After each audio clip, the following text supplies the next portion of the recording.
All rise, face the flag. Hold on, the guys are still rolling in. Okay, everybody in? Yep. Sarge, lead us in the pledge. Sergeant Rollins.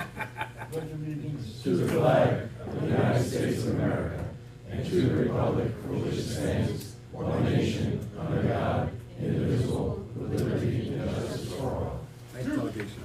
They're open now. Good evening, everybody. Welcome to the town board meeting, January 23rd, 2025. Can I have a motion to open up the town board meeting? So moved. Second. All in favor? Aye. Aye. At this time, I'm going to turn it over to Chief Post for a presentation.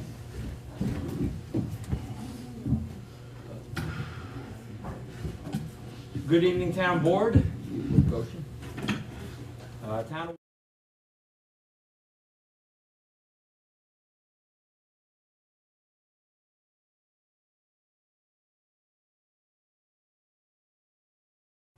Floor is yours, Chief.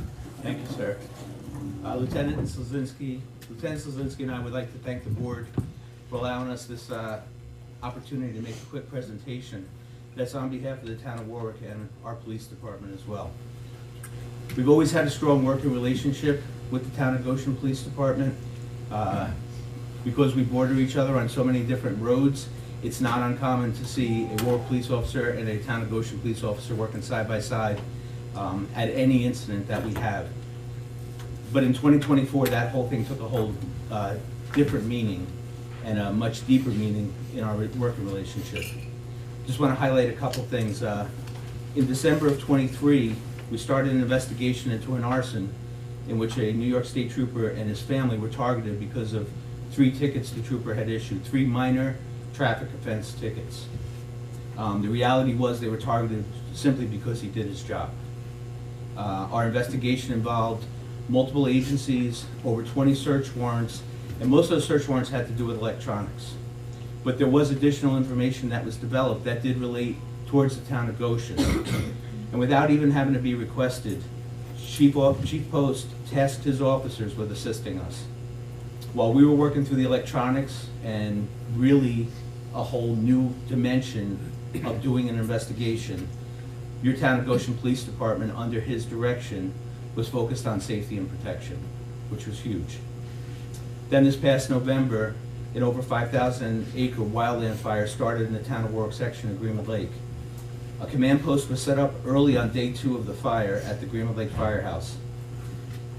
I was tasked with coordinating the law enforcement response. While I was attempting to get my bearings and try to figure out what we had to face not only that day but the days ahead, my phone rang and it was Chief Post asking what we needed. Not having all my marbles at the moment, I told him I'd call him back. We needed to quickly determine the needs those agencies had, and they're agencies that had direct impact and direct jurisdiction to this fire. That was the town of Warwick, the village of Greenwood Lake, the New York State Police, New York State Park Police, and the Orange County Sheriff's Department. They were all responding. As we were trying to figure out some of those tasks, my phone rang again. I'm sure most of you have dealt with this before. But it was Chief Post. And Chief Post was on the other end saying, I'm on my way, and I've assigned 1 officer from every shift till you don't need them anymore to the town of Warwick. And I'll give you just a quick idea of what that meant to us. During that time, we were basically deployed for 12 days solid, around the clock. Outside of the fire area, we responded to over 900 calls not related to the fire. That also included 3 serious motor vehicle accidents, one of them being a fatality. And we pulled off the Veterans Day Parade. I'm going to tell you that none of that could have been done without the assistance of the town of Goshen Police Department. The officers that responded down there represented your agency with professionalism, with compassion. They were in neighborhoods assisting neighbors and residents that were facing some of the worst moments of their life. They felt that they were going to lose everything they ever worked for during this fire. They were doing traffic posts, they were doing detours, and eventually evacuations of over 150 houses. None of that stuff you'll ever see when they do movies about forest fires. You'll never see the news focusing on those tasks. But this agency did it with simply no direction. They went out there, they did their job as if they were on any road here in your municipality. I can't say enough about the relationship we have. I'm looking forward to another year of working together with Chief Post and your department. And we have a plaque here that we'd like to present, just to show like just a small token of our appreciation to him and to you as well. Well, come on up, guys. So this plaque reads, to Chief Post and the Town of Goshen Police Department, in appreciation of your support to the Warwick Police Department, your dedicated leadership and collaboration strengthens our community. And it's from the Chief and the police officers of the Warwick Police Department, presented to us.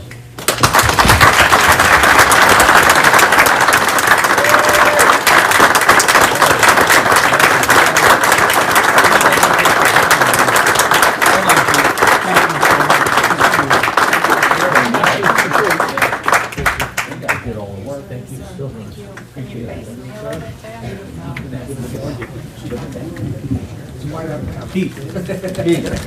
You're handsome. Let Billy in. It takes up too much room. We're down 3 officers right now because they're on a call. Lay down? Thank you, Chief.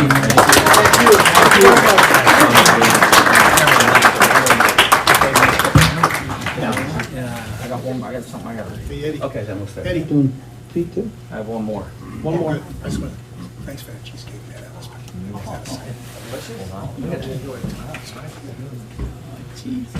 I got my own plaque. I got my name on the plaque. That's the first time ever.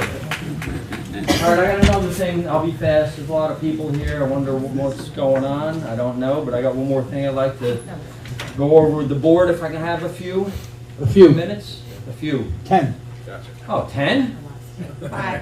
I wrote a little speech, and I'm going to read about some people, residents that live in Goshen. This is about volunteering. Life is short. On our headstones will be the etching of 2 numbers, when we were born and when we died. In between those 2 numbers, there's a dash.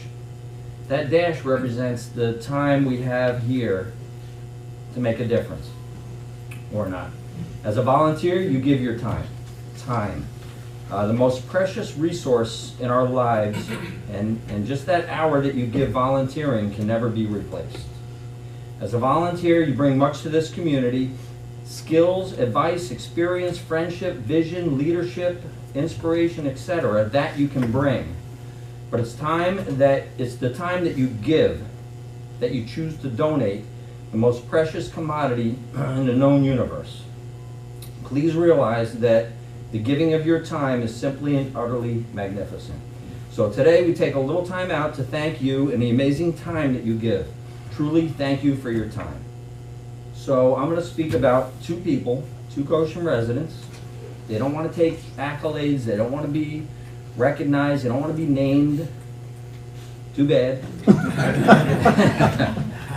Too bad. I got them here tonight. I just want to tell you what they do. A little snippet of what they do.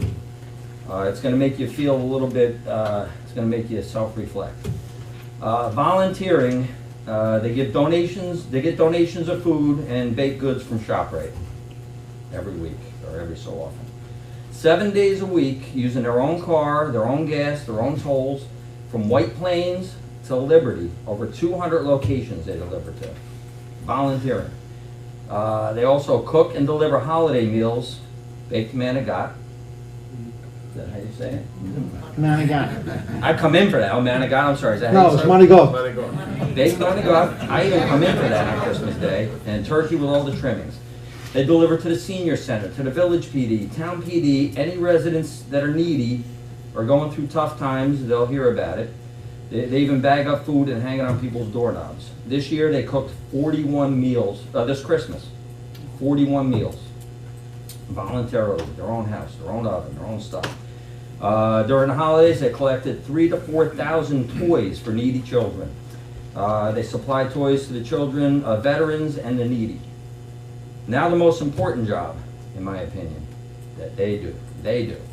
And April 8th, you remember the date, 4/8/2004, 21 years ago almost, they started volunteering with the DAV, Disabled Veterans. He has become the Department Service Officer of New York State for Disabled Veterans. They help disabled veterans fill out claims and obtain benefits from the VA. You know how hard that can probably be. They drive veterans to doctor's appointments or VA hospitals. This is all with on their own time. He has been elected New York State Disabled Veteran of the Year every year for the state, and every year he declines the award. She is a long-standing volunteer with the DAV Auxiliary. He responds out to assist the police on calls. He's been out at 11:30 at night with veterans in crisis. He'll come out of his own bed to help. He even goes into some volatile situations and brings them to a successful conclusion. 50-year volunteer with the Goshen Fire Department. I could go on and on. That's pretty amazing. They only came here tonight because I told him that a chief outranks a sergeant, 82nd Airborne or not. Sergeant Pete Rollins and his wife Laura Rollins, seated back here.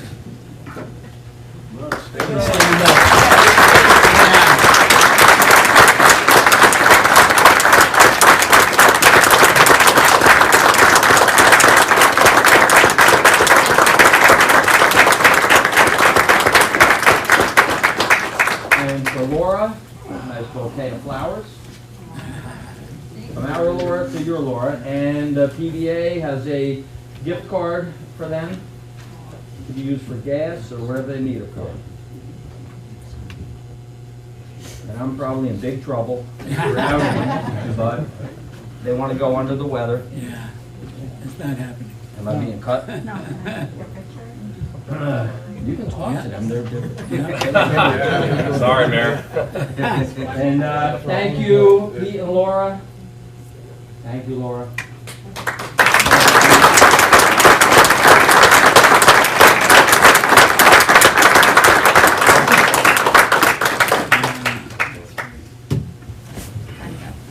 Time is up. I'll give my report. We're busy.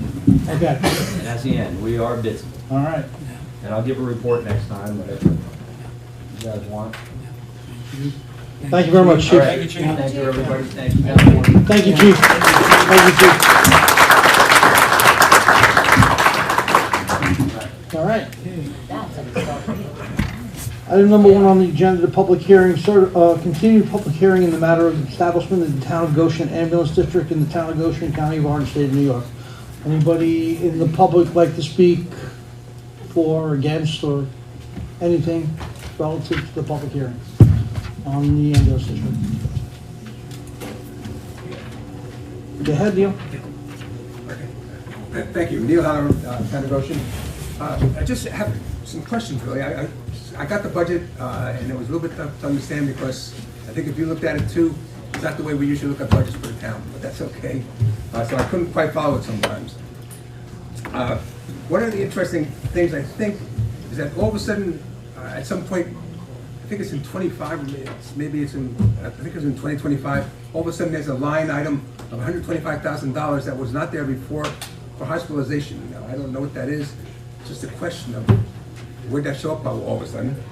And then also between 24 and 25, it's the first time when we have ALS, and ALS is, I think, $195,000 for salaries and wages and that, which, in all honesty, sounded low to me. I can't picture having paramedics around the clock for that kind of money. I think it's too low, really. It sounds crazy for me to argue that way, but anyhow, I think it is. That seemed very cheap. However, at the same time in that year, we now go that the ambulance corps budget goes into the negative by $327,000. We go from I think $97,000 the one year in the hole, and this year that year we go into the whole $424,000. It just there's a lot of questions that seem unanswered, kind of. The other strange thing I can't find, and maybe it's in vehicle repairs as opposed to maintenance or whatever, I don't see. Usually when in the town budget we see things like cost of tires, cost of things like that. I don't see anything for vehicles in there, a whole bunch. It seems like there should be a lot more money spent on vehicles, I suspect, than what's there. Maybe not. But then there's also a purchase of a vehicle, and I don't know where that comes in either. And I don't understand quite what depreciation is. Depreciation is a fairly large number. I think that there's the numbers in 2025, the depreciation number is $154,700. I don't know what that represents. I mean, it's maybe totally legitimate. I'm not arguing whether it's, I just don't understand it because maybe it's the depreciation of the vehicles, maybe it's the depreciation of the building, but there is no explanation there. Which would just, I hope you understand it more than I do. And I kind of thought maybe it would be really helpful if you had Christine look at this, so she can Well, we have them here, they can answer for. But I think she may be able to take some of this information and make it in a way that's more understandable for the town, the way we use it. And it's not a knock on this ambulance corps. Government does things entirely different than many people. Understood, but Christine's not gonna have an understanding, just like you don't have an understanding of what depreciation is without asking the question. No, but some of these line items might make sense and be able to be explained where we have it in our line items normally. Okay. Okay, I think that's most of it. But it seems kind of strange that we're going in the whole $324,000 the first year we have a or ALS. I believe the first year it's only a BLS. Okay, we did have a BLS, I thought it was in 2024. Was that, maybe I'm 1 year ahead. My understanding is BLS in Just 20. answer the questions. Sure. Yes, yeah, absolutely. Just make it a lot easier. Yeah. I'm gonna come to the and I'm gonna try and remember all Okay, the good. questions that you asked, Good. okay? And just so that you know who I am, I'm Tom Waddell, I'm a CPA, and I've been very involved with all the ambulance corps in the area to figure this out. You So, guys have better than mine. and so the first thing about the compensation, okay? This plan is to eventually become, the ambulance corps to become ALS. And the state is gonna require that probably by 2026, okay? That you have ALS. So in this particular budget, half a year was set up to be either advanced EMS to get into the paramedic situation, okay? So it's only half a year here, and that's why it's only $126,000 in the first year. But if you look, I do have it spread out for 5 years. Yeah. Okay, that's there. So the compensation is in there, but the issue with the hospitalization is there is no longer really volunteers. There's a handful, but we have to have crews on and we have to compensate them. And then we're gonna need hospitalization, especially once you get to the paramedic level. Okay, so we start with 125, but remember, that's half a year. It's not a whole year, as we started in the first year. So he asked me about the payroll. The payroll's there, and it's based on having enough shifts. Sometimes we have 1 shift, sometimes we have 2 shifts, sometimes we have 3 shifts, depending on the frequency and the volume. And we have studied, so we do know in the morning when people go to work, there needs to be at least 2 shifts, and when they're coming home, probably 3 shifts, okay? Especially when it's dark out, so it just depends, okay? So depreciation, just so you understand about depreciation and why it's important that it's in here, is that we buy equipment. What do you think a rig costs these days? $180,000. $180,000 is not really a full rig, that's the small one, the vans, and we've gone to the smaller one. But the real big, they're $300,000. But $180,000 for a rig, $75,000 for a fly car, and we just did a whole building over there. We did the entire building over there. Now, you can't write that all off in 1 year. You buy a $180,000 rig, you don't write it off in 1 year. Okay, we bought lifts. What do you think a lift costs? No idea. Okay, they're around $80,000 each. 3 rigs, 3 lifts. Life packs, what do you think a life pack costs? $35,000 each. 3 rigs, 3 life packs. All things that you want on your ambulance corps. If you're the guy laying on the ground and saying, I need help, you want to make sure they have all that stuff. They don't get written off in the year you purchase them. They have a useful life, a replacement life. So you write off, vehicles are written off 5 years. Okay, some of the equipment's written off 5 years. Computers are generally written off over 3 years. And we do have the technology that we have to buy. So you have to write it off. And last year, we bought rigs, They bought a flat car. We've done a lot of stuff on it. We redid the entire building. So that's why the depreciation is as high as it is, and that's the rules of the game.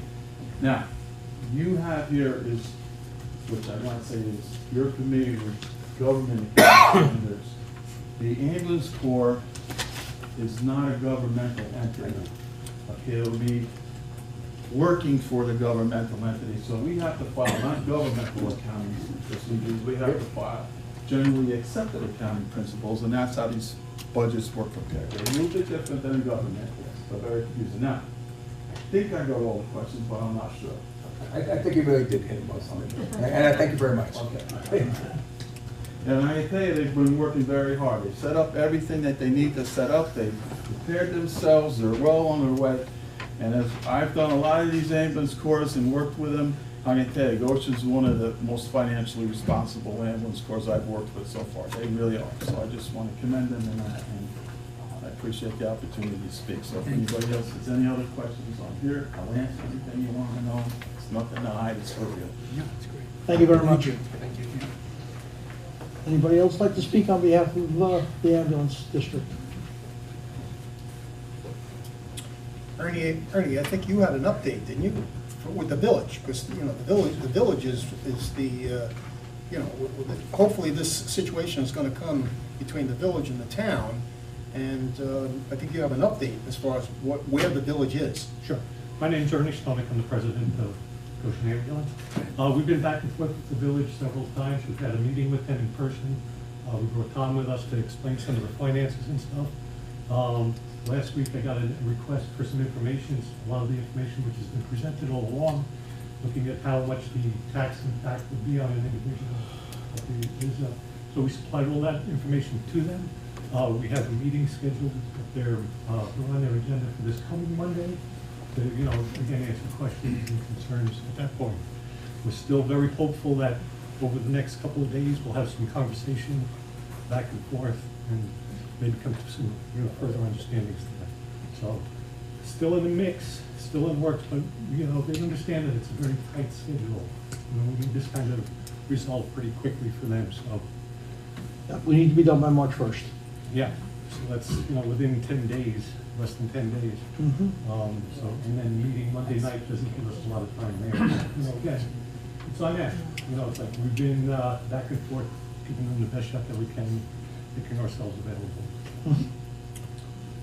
Any other questions? We're happy to entertain any questions. We'd also like you to take an opportunity to stop by and see us. You know, we're there. There's always somebody at the bay unless they're out on calls, but ring the bell. We'll be happy to show you the operation. You know, like to see the ambulances from a non-emergency point of view.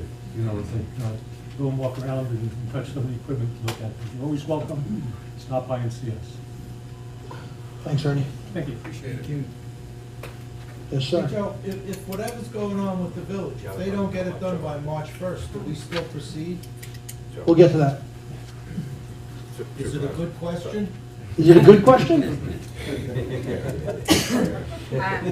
I need Bob to stand up, state his name, and Bob, can you stand up and state your You gotta name? come to the he's just giving me a microphone. hard time. You gotta come to the microphone too, so it's on YouTube for the rest, since it's a public hearing, it's particular.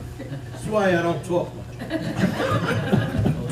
Bob Smith. Should move it up further, so we have to walk further.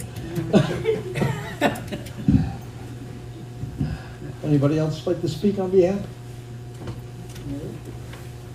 No? All right, so we have a couple options, getting to Bob's question of what happens if we can't come to a decision. I think according to Brian Marr, we have until March 1st to get it as a tax district into the county, correct? to the state controller's office. The state controller's To office. make it on the rolls. So what I suggest we do tonight is that, you know, we can force the issue a little bit on the village. We can close the public hearing tonight, which I think is your suggestion, correct? Correct. Close the public hearing tonight. The village will have, on the 27th of this month to determine whether they want to come in on it. And if they don't, then it would just be a tax district out of the A fund. We would fund the shortfall in the A fund, and everybody, both in the town and the village, would pay for it. Couldn't form the district per se, and that would have to wait till next year to actually form the ambulance district. So we're hoping that the village, you know, buys into it in their 27, the 27th. Yeah, that meeting's that's Monday. Monday, correct. So, Mhm. If they do, then we should have enough time to get the paperwork and everything to the county, to state control's office. Yeah, Bill? I have a question, Joe. Sure. Bill Troy, Town of Goshen. To that point, for the supporters of the ambulance corps, of which I'm one, is there anything that we can do as regards the village? 27th, show up. Oh, okay, at the meeting. Yep. But town residents can speak at a village meeting? I don't That's, know. yeah, it's a public hearing. Public hearing. Well, if it's, You're if there's a public, gonna or the let public people comment from section. Hamptonburg come here and speak. Okay. Your impact. Got it. Yep. There's a public comments period at the end of every meeting, just like ours. Yeah, but as a town Right. resident, I just know if I could go to the village meeting and speak. Absolutely. Right. Yeah, village is in the town. Yes.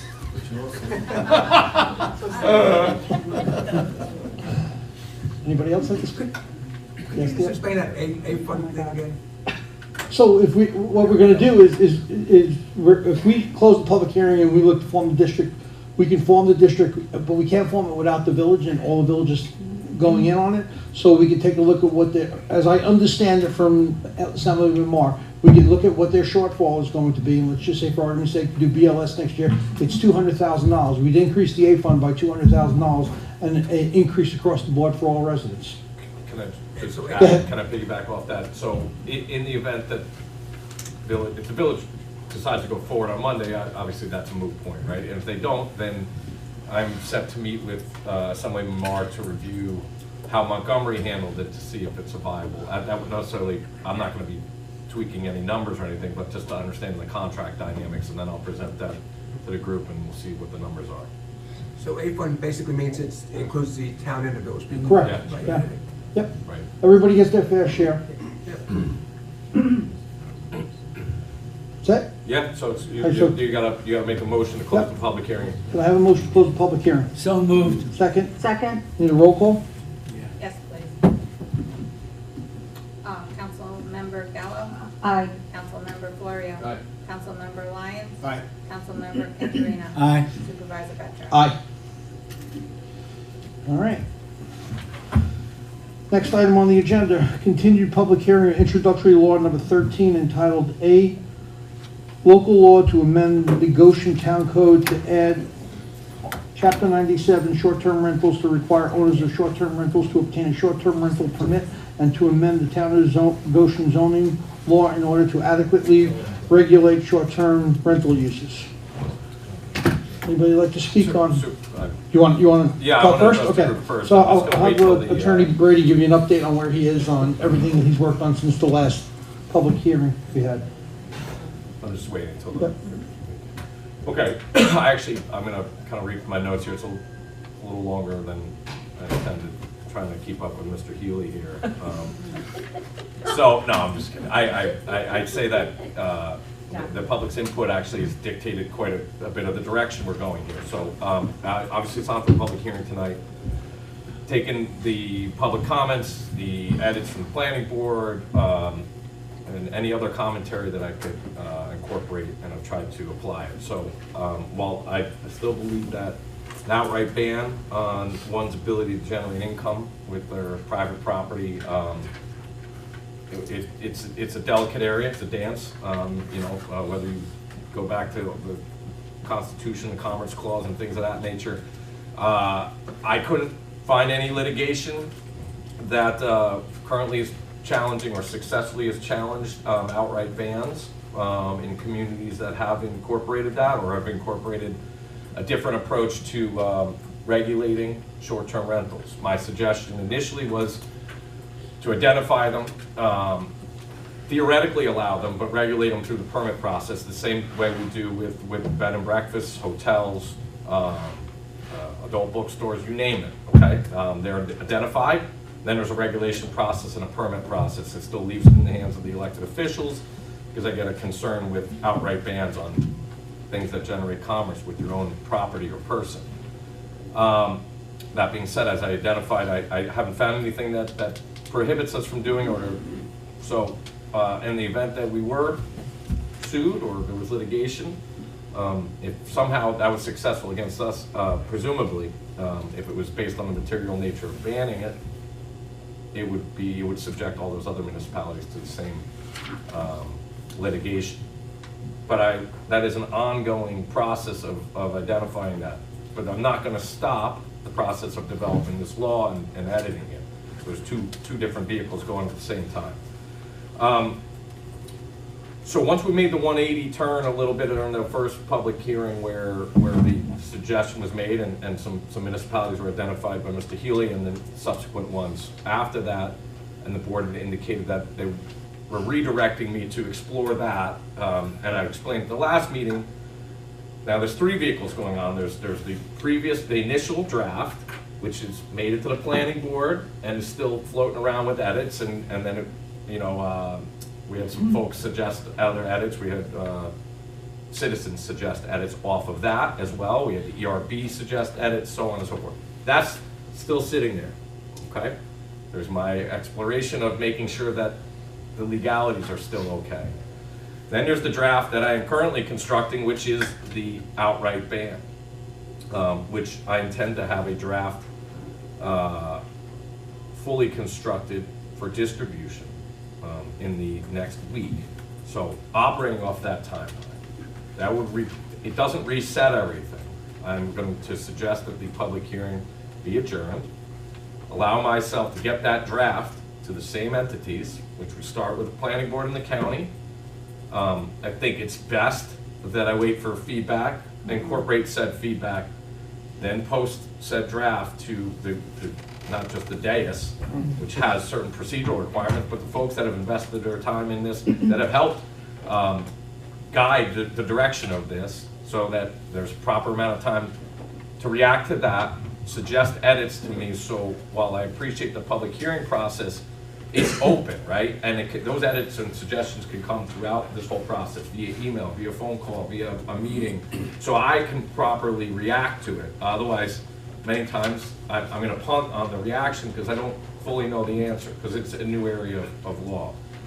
So that's that kind of macro level. I will dive into a couple things as it relates to regulation.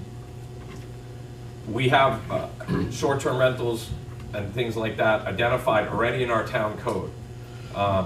So this would, if we ban it outright, it would require a revamp of the regulation process for other short-term rentals, hotels, B&Bs, and including long-term rentals. So right now, we don't necessarily have a permit process as it relates to someone renting their house for a term of a year, say, all right? It would require them to enter that, because again, if we're excluding, we have to identify what we're including. So there's additional caveats that are being put in because of that, which you see in North Hempstead's law, if anybody got a chance to read that. Lastly, we still have the enforceability issues, right? So one of the things that I can report back on, because it's going to be in whatever iteration of the law we do, is the enforceability. So I had Attorney Rometta, who would be on that portion of it, would be, the code enforcement officer or attorney, prosecutor, exploring where we can go as far as fines, whether that's first time this, second time this, or outright right out the gate, here's the number. We've identified that it can be higher than what we threw in the initial draft, although that initial draft is comparable to the enforcement levels locally.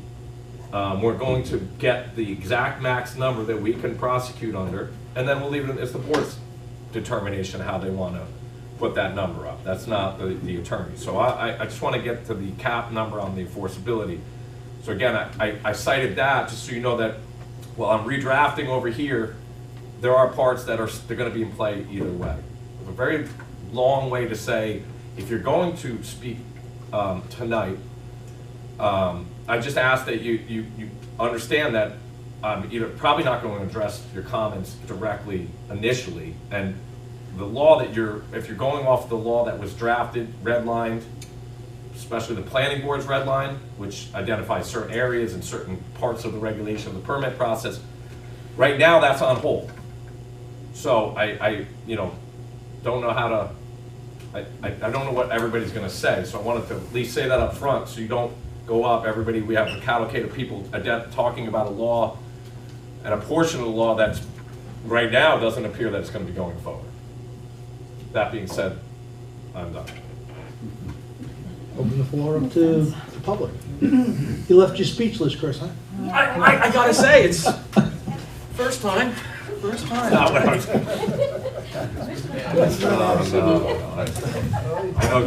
I know Chris can adjust. Yeah, can you turn it on? It's just Thanks, low. Chris.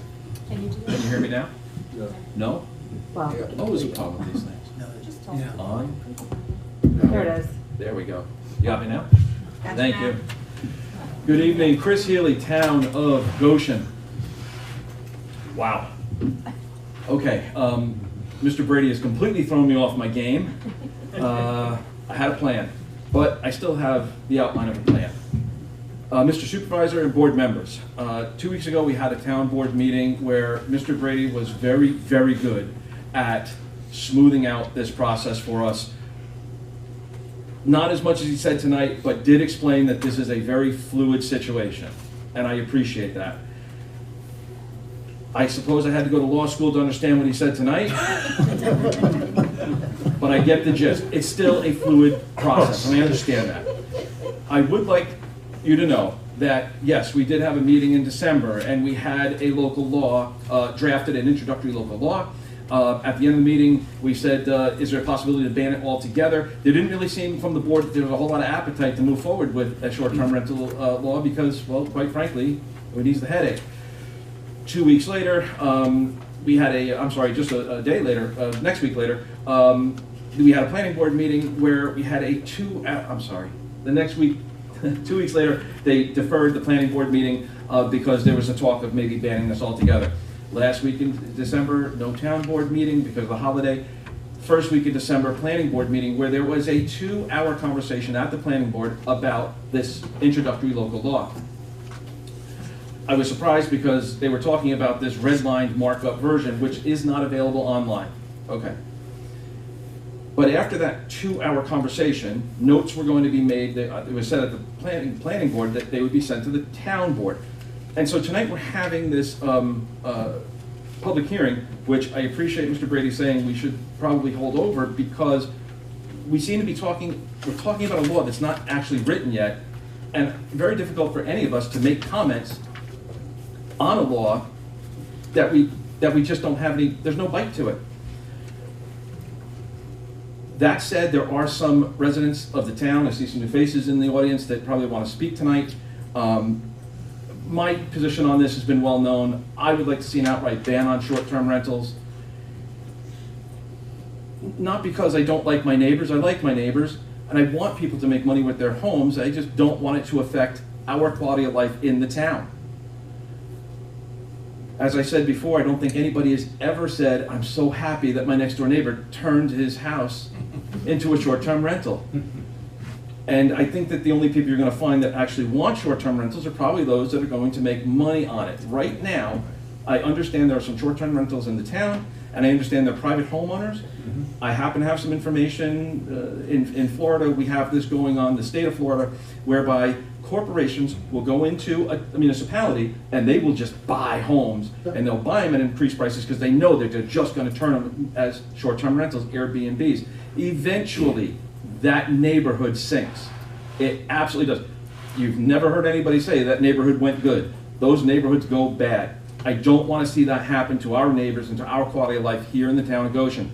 I haven't seen any numbers. If, Mr. Supervisor, if you're going to say, look, this is a windfall for the town, I might have to get on board with you. But I haven't seen a single number about this is what the town is going to make. There's talks about we're going to charge fees, but there's no numbers yet. I understand there can't be because it's a fluid situation.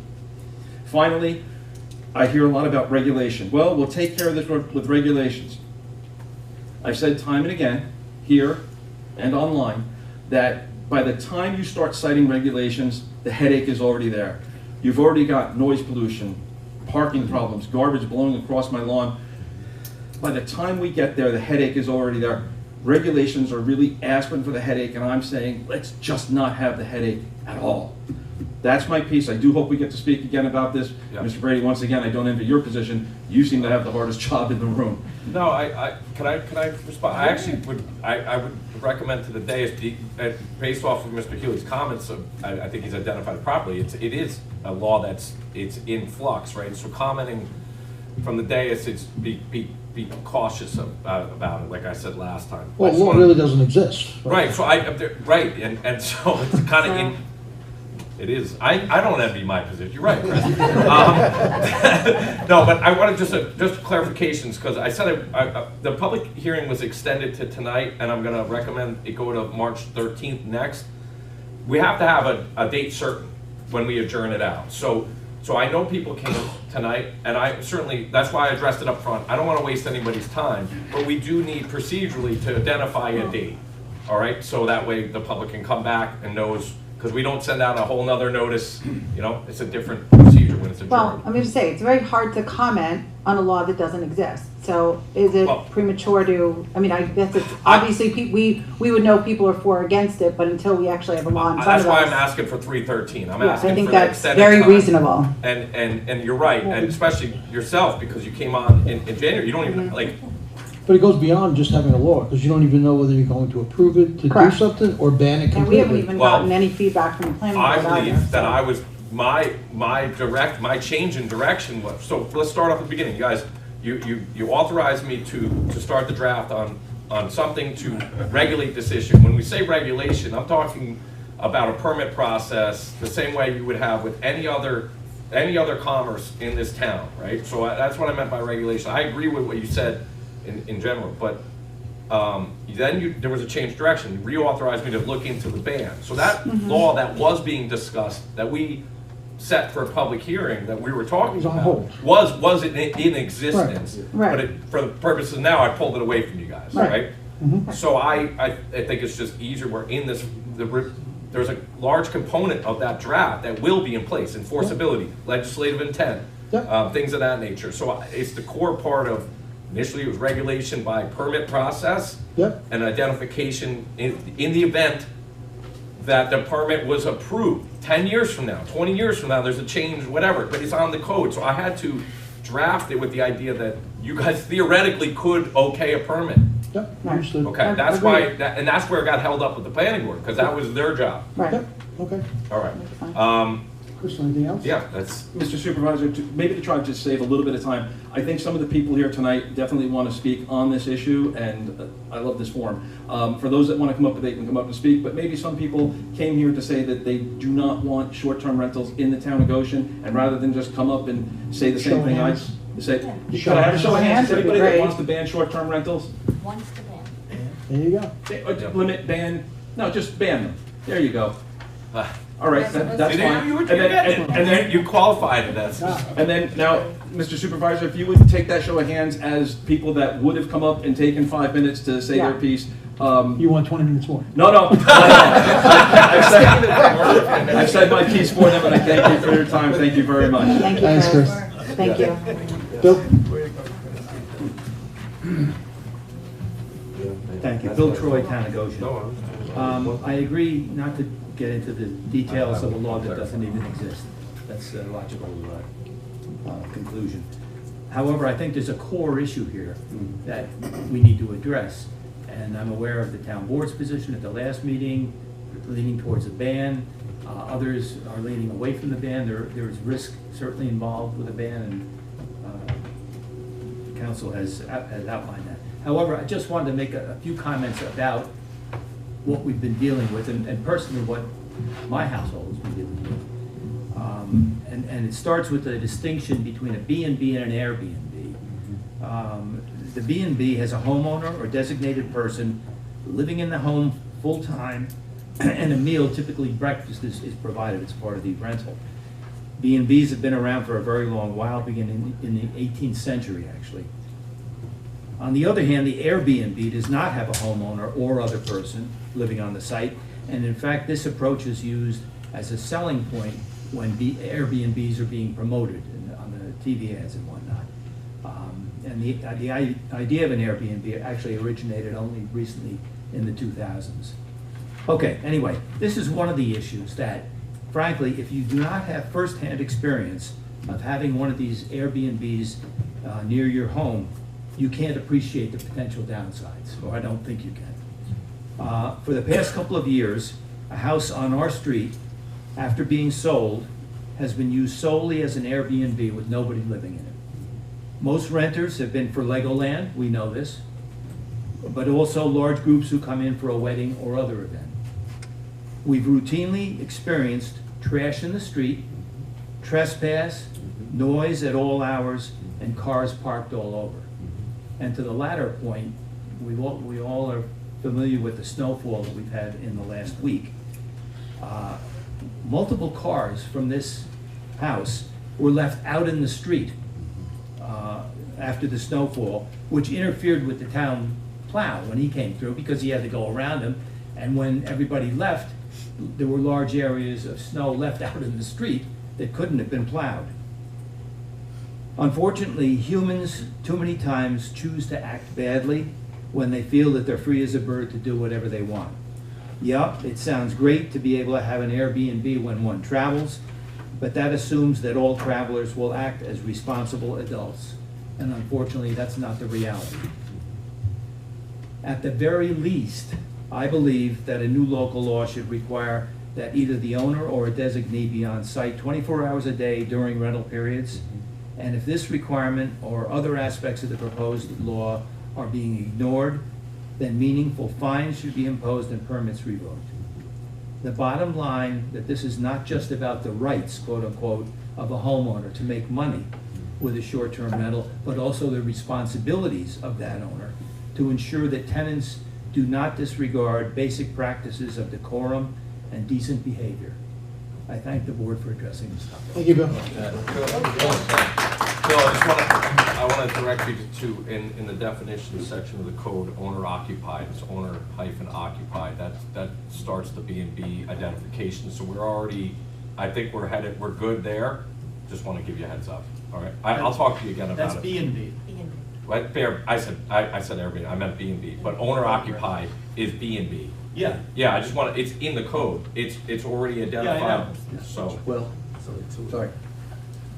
Dr. Wright, I live in Goshen, and I happen to live right next to an Airbnb, which has been nothing but awful for my family and the other neighbors on my block in Goshen.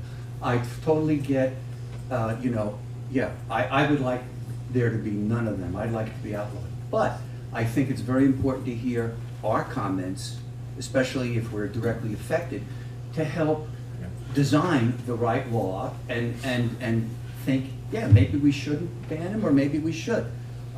You probably heard my rantings before, but to have a business, and to me, I still don't understand, bear with me, maybe somebody could speak to me privately about this, is the zoning laws. I found out through Bill that my house is zoned only residential. And the house next door, just like you said, the owner never lives there. Nobody lives there. And at a minimum, if we don't outlaw them, that's very, very, very important. Because I think if an owner has to live there and sleep there when the renters are there, there's going to be less chance of, we've had parties at 2 p.m., not we, the neighbors, in their pool, drinking a lot. You can drink, but don't yell and scream. We've had garbage and dirty diapers out there, sitting there for weeks. Routinely there's garbage out there. So I think that would mitigate. Having somebody there, like an Airbnb, a regular B&B, would kind of, the owner would keep an eye on what's going on and maybe lower all the amount of all these awful things that go on. I feel intimidated. When you have 10 or more young men out there drinking a lot in the pool, I don't want to go up to them. I don't know what they're going to do.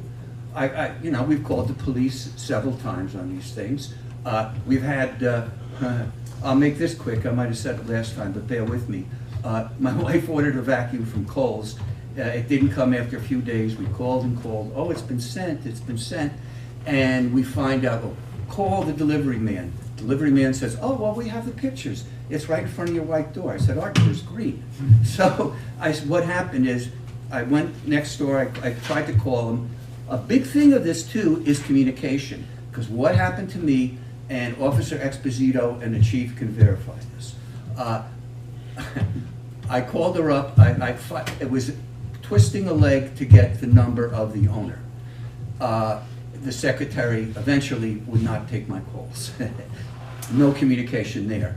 The superstar host, a lady, very nice lady, I said, did you see a vacuum around here? Oh yeah, it was here, and we've had it in the house, and I just don't know who it is. Mind you, there are 2 mailing labels with my name and address on it. I could read, she could read, so she ended up taking it home. Yeah, and using it. I called the police about it.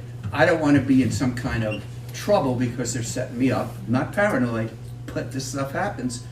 And so I said, well, I want it back. I want it back tonight. It's only right. You didn't read the labels? I don't get an answer. So while I'm inside, they deliver a totally beat up box, and it's vacuum. And though it was Kohl's, it still cost money, even though they're cheap. And there's also a box next to it. That's a surprise box. I said, what the heck is this? I said, okay, I'm taking this to the police. I called them up, bring it down, George. I did. He, like we just said immediately, that's been resealed. I said, I don't want to open it. Could you open it, Chief? He did. And he said, there's an espresso machine that's completely destroyed. So I sent out a text. I tried to call the superhost. She says she's been doing it for 10 years, and they stress communication. Oh, we'll solve all your problems. What was that thing you sent me? Why did you send me that other thing, and the vacuum's in no good shape? Why did you send me that surprise box? Okay, no answer. I sent her another Gmail. Don't you read the labels? Because the label on the espresso machine wasn't my name or had nothing to do with me. The police said, do you want to press charges? I said, I really don't, because I didn't want to get that end of it. But from then on, the police and myself, and you can check with Officer Exposito, called and tried to get in touch with the owner, or at least the superstar lady. They can't get through. They don't take their calls. They block our calls. So if that's the way it's going to be, that's pretty bad. Yeah. So I really think it'd be nice if they're banned. I know people say, well, I can make money in my own house. Well, you can, but there's certain rules if you're going to do that, and one is zoning, I assume. So what are we going to do with the Airbnbs that are in a residential zone area? Because that's a business, a B&B, especially because they're never there. So if that's a business, what's coming next? Dairy Queen? You tell me. I think it's a very bad slippery slope, and just not good. And did you get the material I sent about the Supreme Court judge in New York State? And you probably researched it. I have looked at it, and there's a lot of slippery slopes here, George. There are. You know, working from home, you're not allowed to work from home because you're generating money. I know that's an extreme example. I get it. Owner occupied is in the law, so I've incorporated as much as I can from your feedback. I get your point, and you're the lawyer. No, listen. I'm the will of the people here, so I'm not the. That's good. And my will would be. Gosh, it's no fun. Again, all the cars or the parties, they don't pay attention. They think it's a wonderland, a fun land there. At least the ones going by me. Never see the owners. They never sleep there one night. What New York State did is they were sued by Airbnb and some other big investors. And they said, that's going to hurt our business. And the Supreme Court judge, I gave you that info, said, well, it's a business basically.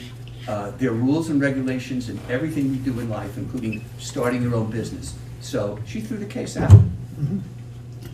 I'd like to do, I hope we can do things like that, because I think we're heading that direction, I hope so. regardless of which draft. I- They're both intended to avoid what your concern is. Oh, I hope promise so, you. because what I've experienced there, I wouldn't wish on anybody. I know some people might have nice experiences, but we haven't.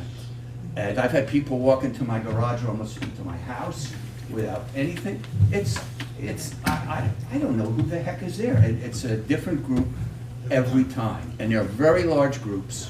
And in the summer, when the pool is ready, there's gonna be a lot more of this going on, next to me at least, because there's a pool next door.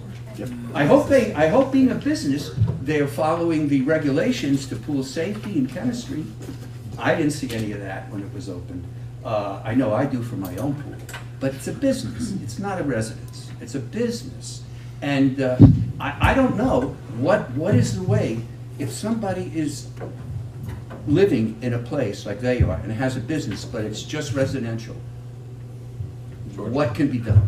George, What can be done? I've addressed this with you a few times, and I know. respectfully, like, I, just for the other members of the public, Sure. we've gone over this exact thing a few times. Yeah, I So know. you just gotta let me get to it. I'm trying. You're working on it. All right, I know, promise you, But one reason I'm speaking up today, you know, even though I agree with the first speaker, I just wanted to, is to hear a group of citizens, maybe you want to have a vote by the township residents. Do we want this or not? And what it's really like for some people having this live next to you and this being allowed. Yeah. I just, I'm at my wit's end, you know, it's just, Ed, it takes away the feeling of living in Goshen. I retired here, you know. Why don't you go to Florida like everybody else? They told me. I said, no, I like it here a lot. It's chock full of And this- We're trying to address it, we really are. I know I you can see the guys frustration are, in you. and I know it's Yeah. up in the air, and I know there's all these things, but I just wanted to express again for the 20th time. And It's only the third. Thank you. It's not the 20th. is that there's some real problems there, as you know better than me. And I know it's tricky, but geez, maybe the easiest thing is to ban them. I don't know, just. Well, we're gonna try. ban. Thank you. We're So I attempting know to you do will it. try, and I know you want other people Yep. to talk. I'm sorry for all the No, comments. thank you. Sorry to get so emotional. No, it's all right. Hi guys, John Rediker, Town of Goshen. I'm new to this conversation. That's not why I came tonight, but hearing this made me think about some maybe different perspectives. I've been talking to some people who've been at these meetings as this open procedure in the planning board and all that has been going on. A couple things is I'm sympathetic to you guys about the short-term rentals causing problems in your neighborhoods. That sounds horrific, and I wouldn't want that either in my home, near my home. The zoning laws are a little bit odd. There is a legal arms dealer in Hambletonian Park. I mean, so that's you know, ATF, all those kind of agencies have certified that. So it is kind of weird that we're talking about banning a short-term rental when we can allow that. So that's maybe a different conversation for a different time. But if that's alarming to you, I'd love to talk about it another time. But we're concerned about short-term rentals here tonight. I know. I wonder if the age and demographic of people in this room doesn't necessarily represent the entire community at large.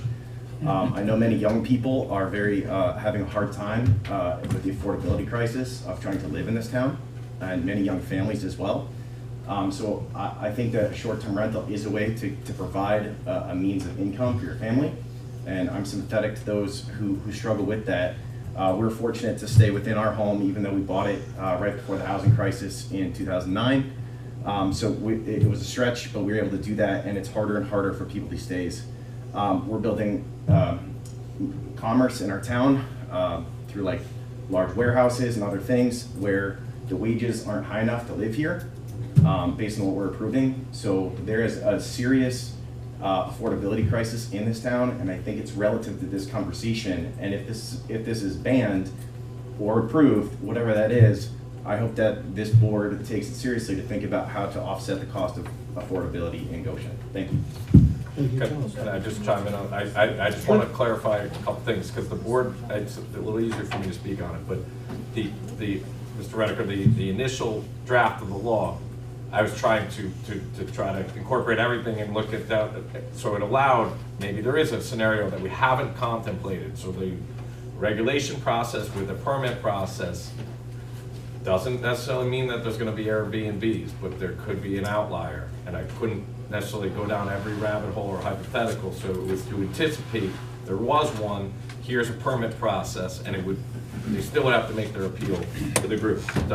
There's a permit process to B&Bs, doesn't mean there's a B&B on every corner, right? There's a process to it, there's an identification. So I just wanted to, not to go back to the first draft, I just want to say that was part of the initial contemplation, and I appreciate your comments. Thank you. Tom? It looks like it's the usual suspects is talking to you guys about this, and I'm one of them. Tom Howard, Heritage. It seems to me we've got, well, let me tell you a story. When I was president of the HOA at Heritage, we recognized the issue of private homes being rented on a temporary basis, and we passed what it turns out, unenforceable rule, but it sort of felt good that we wouldn't allow that. And nobody tried to do it. So, and an unenforceable rule sometimes is okay.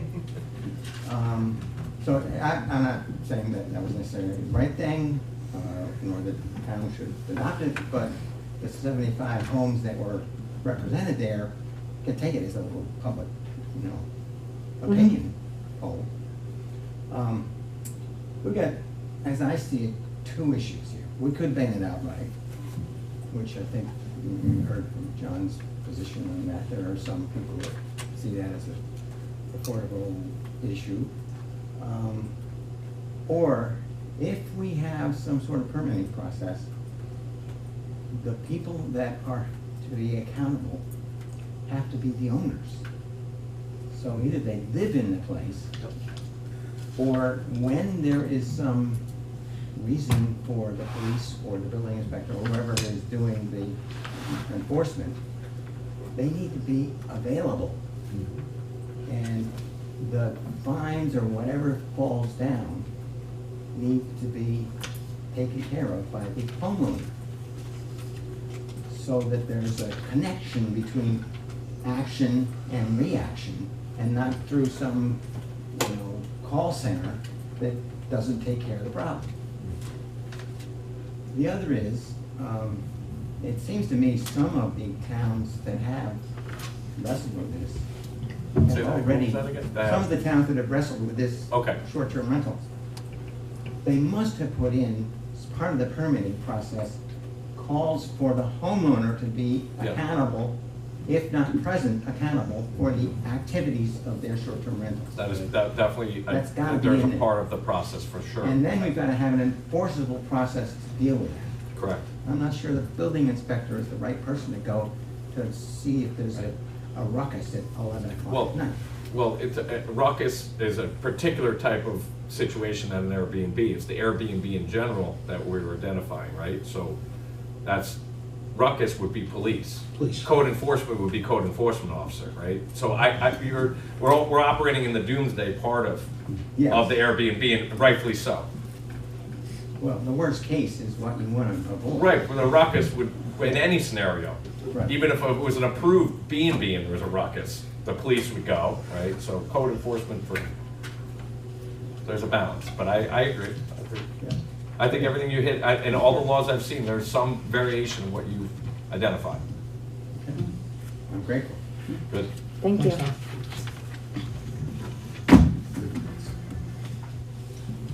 If there's any no other comment, then my suggestion to the board would be to afford me that a little bit of, I know everybody's been patient, and there's a certain point where we just got to get a law on the books to identify the Airbnb so we can go and take care of this stuff, but we want to have an I'd like to enforceable make a law. comment.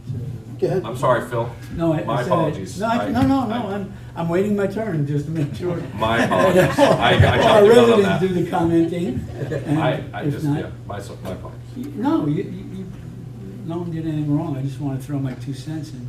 It looks like we could be dealing with a third dimension here with these Airbnbs, and the third dimension is not the resident or the young person who can't afford to live in the house, but the corporation that's buying up all of these residents and selling them as Airbnbs, as businesses to make money, and they're doing it on a wholesale basis. So this is really an end run around a legal situation or a viable situation for people to earn extra money and so on and so forth. So where do we draw the line? But the main thing is, the way I see it, and you can maybe help me out, is we have the first Plan A, and then we can go back to Plan B. My Plan A, and you said that there was some stuff in the code already that we might have to wrestle with. My Plan A is to ban it, period. And then let's go from there, because there are people abusing the whole situation at this particular point. Let's protect our residents that are here already and just ban it. The Plan B, which I understand, is you working on our local law. If we go to ban it, and I'm going to ask you or someone to research how we can do this as quick as possible. What is the vehicle to face this thing, make a decision, the board make the decision and just move on it. And Plan B is, if we're challenged and we can't do it, then you have a local law that you're ready to put into effect. I mean, that's, I don't know how luckily, simple we kind of that have that already. Phil, Yeah, exactly. I did Plan B as A. I know, So- well, that's exactly what I'm saying. You're working on it and just formalize it. And not to cut you off, Phil, but No. my question would be, if it's already with the planning board, don't we have to do our due diligence and see what their feedback would be, regardless, before we do anything? Yes and no, yeah, generally 95% of the time, yes. Right. However, the core of their feedback, or at least they can comment on any section of it, but if you really think about why it's sent to a planning board, it's sent to the planning board for the comments and the capacity of them as planning board members, right? Right. So enforceability isn't really their Right. purview, right? So the section of enforceability, they might have made suggestions. I'm not saying I would turn them away. They are members of the public. My focus was on the zoning portion of not only where this can go or not go, Right. but what requirements would be necessary to be qualified for the permit process Right. in the event that the landscape changes or the dais changes, Right. or we're 15 years from now, so we're not going back and trying to put it. I was trying to do the whole thing with time, right? So the planning board's feedback is sitting there on iteration 1 of the law. The dais, well, Supervisor Petro in particular, which of the public feedback, redirected me and kind of asked me to explore an outright ban. Right. So I'm coming back with that. That's going to go to the planning board. Right. And then they're going to come back to us. Well, that's what I'm saying, regardless, we still have it's to gonna wait go back to them. It's for gonna go to comment the county. from. Right. And that Okay. what I learned from the last time is I probably gave the draft out too early on in the process. Right. And that feedback was going in towards a draft that came back with it just kind of Right. snowball. So I Right. want to get a little Okay. further It's a along. moving So- target. Yeah, I It want to is. get a little further Right. along It's and a then moving present it target. and say, this is it, this is kind of it, this is what we're looking to do, let's get something on the books. Right. So, Okay. yes, I agree, that's why I'm asking for the 6 weeks, so I can get it. I can hear some feedback from the people that have been constantly, Chris and Bill and the like, and Dr. Boyd and Vite, Right. sorry. And then present that draft a little closer Right. to I what think would be that's great. likely complete. Thank Very you. good. Okay? Thank you. So, Great. If I I'm can sorry, make John. two quick statements, they're not really to encourage further discussion on this, except for one that Councilman Cantorino, that's a great point about the corporations. I know people have been talking about that. You can look at the same thing that happens with the company Zillow that you can buy real estate on. They will also come in and buy up properties and inflate market value and push people out. So you may want to think about that as at a larger scale than just the short-term rental properties, about who can buy what in this town, because you can see that happening. There's a well documented around different communities in this country. And while we're sitting here, I just downloaded just one of the apps for short-term rentals, and there are just on one app 61 places in Goshen that are available tonight. So I would hope that the due diligence of the board would be to contact these people, these residents that are likely taxpayers, residents, voters, your constituents, and reach out to them and have these conversations as well. Besides the people that are negatively impacted, I'd encourage you to just do that due diligence, please. Thank you. So just, for people that, Neil, you can start making your way up as I'm commenting on this. Just, there is a presumption clause in the local laws that Verbo or Airbnb, if you're listed on there, it's a presumption that you're an Airbnb, so the enforceability would kick in with a rebut to that presumption, like, oh, I'm in the village, not in town. Right? So that's. Yeah. Thank you. I'm really here speaking tonight on behalf of the Environmental Review Board. They did meet about this 3 times, actually, November, December, and January. The first 2 were actually just about the local law as presented by the town, and one is posted on the website. So that was the comments actually they had in their minutes for November and for December. In January, we did receive a copy that the planning board was working on, which was really their red line copy that was prepared for them to make their comments on. And they made their comments on that law in January, and then the ERB also commented on those. Those comments, those minutes, whatever, reflected the consensus of the board was that they really thought that B&Bs or Airbnbs or whatever should not be allowed, short-term rentals should not be allowed in town. And they enumerated about 17 reasons why. Okay, and then on top of that, recognizing the fact that that may not be the way this goes, they went on and presented 46 different things that they felt were either just a question, a comment, or a concern, or a suggestion for the codes to change, or for that red line copy. So the minutes for January had 46 different comments about that alone. Okay. I saw the previous ones, Neil. I did not see that, but Mary has a copy of that. Okay, all right. Okay, very good. But anyhow, that's where it was. Just a couple comments. We do allow people to use their homes for home occupations. I think it's restricted to no more than 2 non-resident employees. We do allow B&Bs with some planning board approval, and those are allowed in homes. I think we really have 2 legitimate B&Bs in the town. Everybody else, I think, is illegal. But anyhow, we do allow 2 B&Bs, and we have them. They went through the approval process. One of the interesting things, as kind of alluded, was New York City recognized the fact that with the Airbnbs and all that, there wasn't a question about affordability and affordable housing units being taken off the market for people to live in and for people to rent even. The other thing interesting is I looked up on one of the websites, and somebody's advertising their large house for $1,750 a night, and then otherwise you can rent it for $500 a day, an hour, for a minimum of 5 hours. But look, when we talk about having a fine of $1,000, if I'm collecting $1,750 for 3 nights, I'll pay you $1,000 up front. It's really not going to make cost of doing business. Okay, so I think overall, thank you. Thank you. Thank you, Neil. Only 46. All right. Only 46. Are we good? Anybody else like to speak? I'm sure. Motion to adjourn Yeah. to Yes. March 13th. Motion to adjourn to March 13th? Second? Oh, roll call or? No, you're on. All in favor? Aye. All right.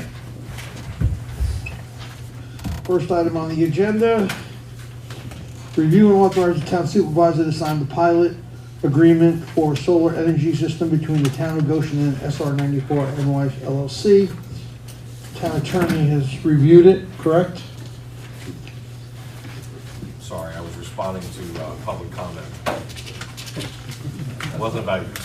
All right. Can you ask me the question again? I said you reviewed the pilot between us? Yes, I reviewed it with you, and I've reviewed it with the applicant as well. And I'm good to go on it. the applicant here? She was here before. Yep, there we go. Any issues on your part with it? Board have any issues?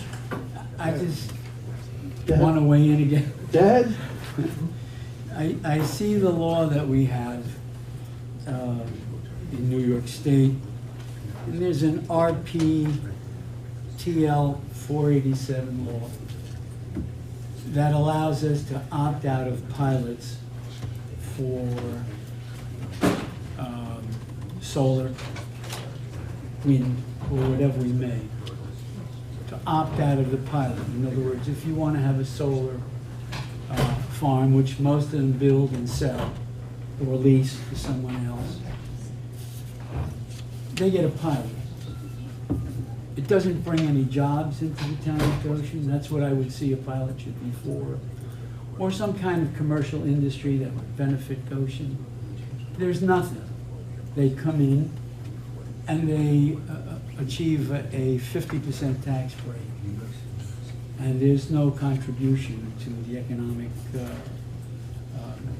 jobs and so on and so forth. So my question is, I don't think I was on the board when it was opt-out. I think there are 2016 back then, I was on the legislature at that time. I'm not sure if that's when it first started. But Pine Bush, Walk Hill, Washingtonville, Chester, school districts, towns, villages, I have a whole list of the ones that opt out only in Orange County. So in New York State, there are tons and tons of municipalities that have just opt out. And you can do it the way I read it, because I researched the law, because I'm like, why are we giving pilots? Why are we giving tax abatements to solar farms? So I did the research on it and so forth, so I'm not sure how the board feels about that. But I think I would like to revisit this.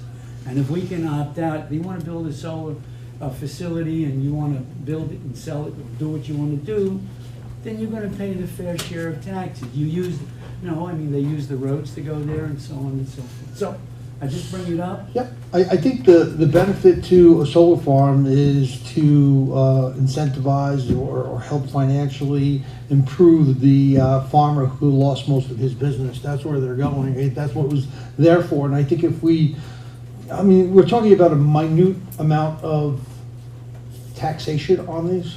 I'm not even sure how you would tax them, based on the value of the solar panels.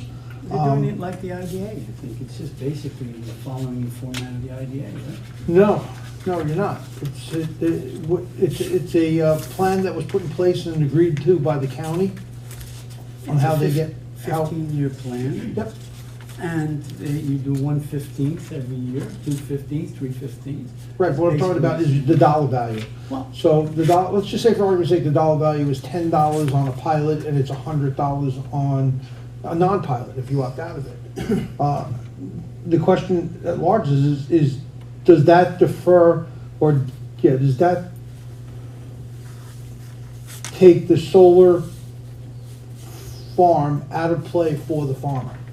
Like, well, they have subdivisions. Farmers sell their land to subdivisions, or they can do anything they want with it. But the solar is only a tiny piece of it. And if they're going to have a income-producing industry on the farm, so they pay the fair share of taxes. I have no problem with that. If they want to put a solar farm on there, it's the solar company is the one that's making all the funds, all the money. They're the ones that are doing the leasing and so on. But it's like 1/15th. I mean, the tax is just like the IDA. After 15 years, they paid half, I believe, and I haven't done the numbers. I did look them up, but I forget. But I believe they pay half the tax they were supposed to pay for the full 15-year period. So I don't know what the maybe it's not calculation very much, but I think the first year they had something like 1,000 on this one, and I have to look at our pilot. But school systems are doing the same thing. I mean, we only collect about 12.5% of the taxes. I understand that, it's not traumatic for us. But for our school system, they collect 70% of the taxes. If there's a pilot on these things, then 50% of that is gone. And they're not bringing anything in to the town of Goshen. There are no jobs created, no nothing. So why give them a pilot? I mean, I would rather see an industry get a pilot. So anyway, I'm just bringing it out. Did the school opt in or out? The school district did not respond. Not respond. No, but there are many. Washingtonville School District is out. Chester is out. So there are. No, I'm just talking about on this particular day. We each individually. Yeah. So who has opted in? Is the county opted in yet? The county has opted in, and they have also signed the pilot. They have. Yep. Yeah. They've reviewed and approved. It's my understanding that pilots are beneficial for the towns. I have more of a layman's understanding of this side of things, but okay. I could consult with our. What is your understanding then? That it's more beneficial to let them pay half the tax. It's more beneficial to us as a town that have to budget and pay for everything. I don't I understand think it was a that. more steady form of income, based on my understanding, as opposed to, it can vary each year if you're doing traditional taxes. Each year, it's 1/15, 2/15, 3/15, you know what the goal, I mean, you can budget what it's gonna be, but nevertheless, when you get to the 15th year, it's 50% of the taxes that should have been paid.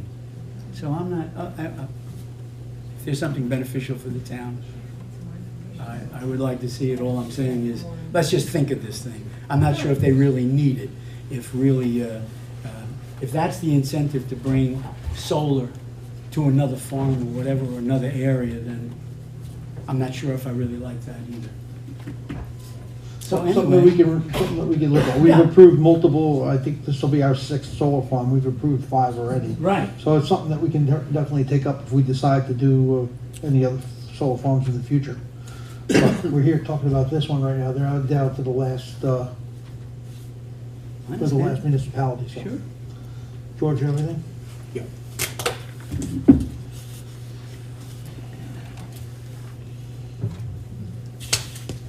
Just So- in case you guys have any questions, Rory had to step out for a minute. So, Didn't even know he was gone. but the question I have to you is, are there municipalities where you are installing these solar farms that are paying full assessed value taxes? No pilots. I believe so, but I couldn't tell you the number of them off the top of my head. That's not something that I've looked at in a while, but it's just standard practice for our projects where we have pilots typically negotiated with the town, the county, and the school district. Okay, so I was here in 2016 or Okay. 2015, and I'll try and, it's a longer story, but I'll try and cut it back. John McCary was the person that we worked with the county. So when he first came to us, I think we all said, we want full taxes. We don't want to enter into anything like that. And what we were told at that time was, because of the incentives to get solar into communities, we had two options. We could opt out completely and give them tax-free completely, or we could do a pilot. So not only was the pilot activated at that time, but it was, John told us, it was right through the county. It was the same rate for all of the different entities that were coming in. So when I look at doing my due diligence, I felt that we got the best amount of money that we actually could, and it had to be a pilot. The other alternative was tax exempt completely and no taxes at all. So I'm kind of shocked, I guess, by what you're saying, and I don't think you really totally have a clear answer. And that's what I need to do in order to act on that. Is there municipalities that are getting the full assessed value? And if in fact that is the case, that's what I wanted in 2016, and that's what I want in 2025. Okay, I hear you. I can look into that. I know we've already had conversations with Rory and our other attorney who works on this, so I can check in with them tomorrow morning and see if I can get you an answer on that. And then I had one other question, which I think I know the answer. I tried to touch base with the assessor today. After the 15 years, let's say we do this pilot, and after the 15 years, in the 16th year, you're paying the full assessed value. That's my understanding. Yes, that's hopefully my understanding as So well. just briefly, we have the town of Crawford, New Windsor, Wallkill, Chester, Haverstraw, Pine Bush, Monroe, Woodbury, Central Valley, Wallkill, Washingtonville, they have all opted out. So, I mean, I don't know, I didn't know if it was a They're law. opting out, but they're not getting any solar farms. Right, that's exactly right. Or maybe they are. Why would you say they're not? They're not. That was the reason It's to still opt a- out. That's why Way Beyond opted out. I don't know how profitable it is, I didn't go into that end, but it doesn't make a difference to me. I'm not so crazy about solar farms to begin with, so, yeah, so, anyway. I do have the schedule here of how much they're paying in taxes, but I'm not gonna bore everybody, so. So then, We'll move on. So then, Phil, I didn't get a clear answer from, I'm sorry, I've forgotten your name. Yeah. Olivia. Yeah. All right, so But so I was- you're saying that there are All municipalities these are opt that out. are getting full assessed value of the solar farm. Well, they're opt out, so what does that mean? I Or don't know they don't if get you it at opt all. out, you don't get That's what any I'm saying. taxes. Do you have any idea what that means? I mean, I'm familiar with what, we explored this probably a year ago, Mm-hmm. Joe, when we read around the moratorium coming up about, I think Way Yonda had implemented it, and I honestly feel, I can't remember why the reason that we pulled back on it is because it would take away the tax credit for a residential person putting solar on their own home. it would, yeah, it's exactly what it was. Yep. And it just got tabled. Yeah. It wasn't fair, like if you were an individual person who want to put solar on your home, you get an incentive from New York State of X dollars. If we opted out of it and we didn't take the pilots, every resident in the town of Goshen would no longer qualify for that money. For the credit. And I don't know if the credit's still available for solar. Yeah. But you know, all I'm saying to you is, it's a lost revenue for a solar farm that's really not doing any contribution, so we should look at it, that's all. Other municipalities have opted out, maybe we should look at it. If it's detrimental to Goshen, then we don't do it. To be candid, I think the opt-out was a way to maybe Prevent them create from- a moratorium, so to speak. Right. Right, but they're not subject to that. No, they've been opting out since 2016, and a lot of them have just renewed in 2023, 2020, 2024. Sure. Their renewal, these are municipalities, they're I think, now I could be wrong once again, I think they're collecting the full shot now. Or maybe if you opt out, you don't get anything. Answer it. I don't know. But I know the state at one time was really pressing for us to get solar farms, and now they're not, I don't think they're issuing such big credits anymore for solar farms, I believe. So I do have a bit of an answer, which is that Good. over time, the project will depreciate in value. Yeah. So this kind of locks in some value and payments going towards the town, in that there's a guarantee that they're not gonna depreciate below that value. That's consistent, this plan is consistent with the county's valuation policy And the as well. depreciation is for the owner of the facility as a tax write-off. It has nothing to do with the amount that we collect on that pilot. We collect the same amount for the whole 15 years on piece. I understand what you're trying to say, but it's really not accurate on the depreciation portion. But anyway. Is SR 94 a community host? Yeah, it's a community. So there's a solar community site. benefit in reduced electricity to the community on Of it? course, yeah, there's a discounted, you have a discounted rate on your energy bills if you sign up as a subscriber, so You wanna there are do, benefits. listen, if you all want to do the numbers, I'll sit down and do them with you.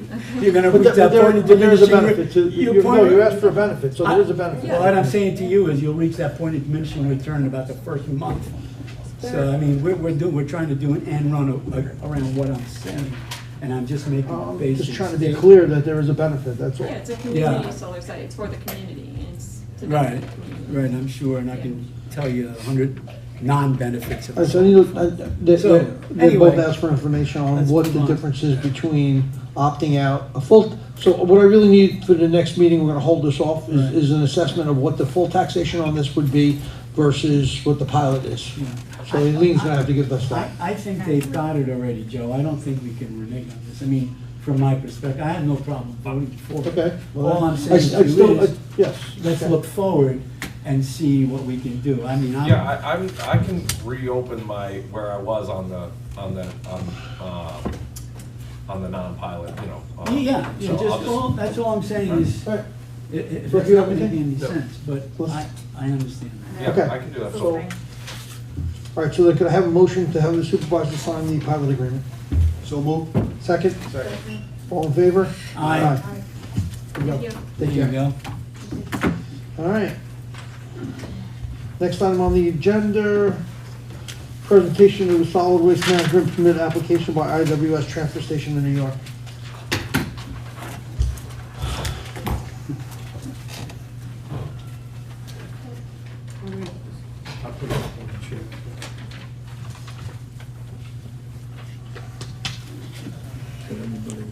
How we doing? How you doing?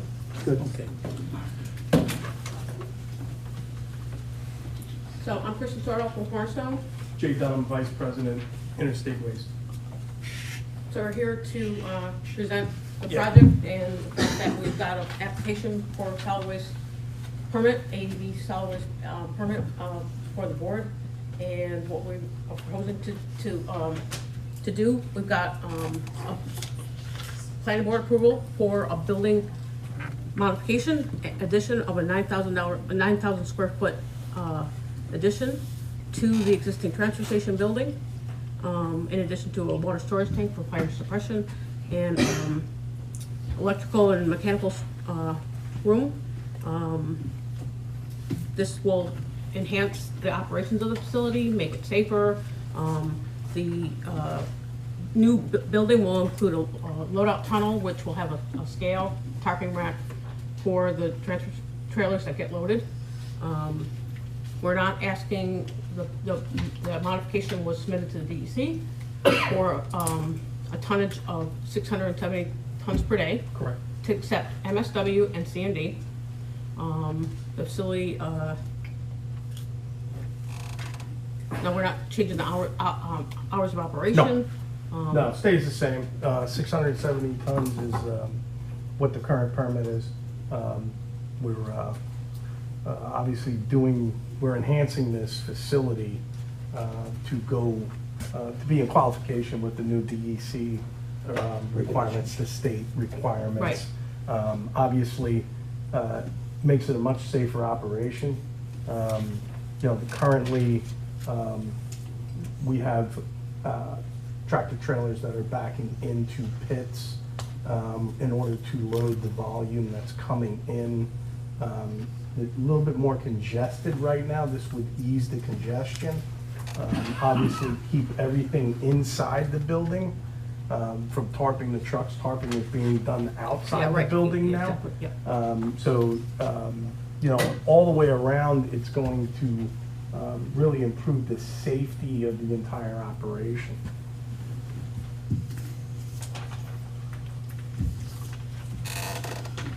But there's no change to,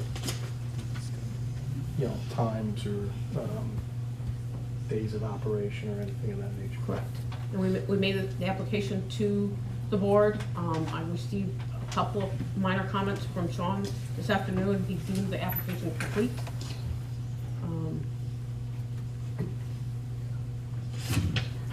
It's not complete. What's that? It's not complete. The application is not complete.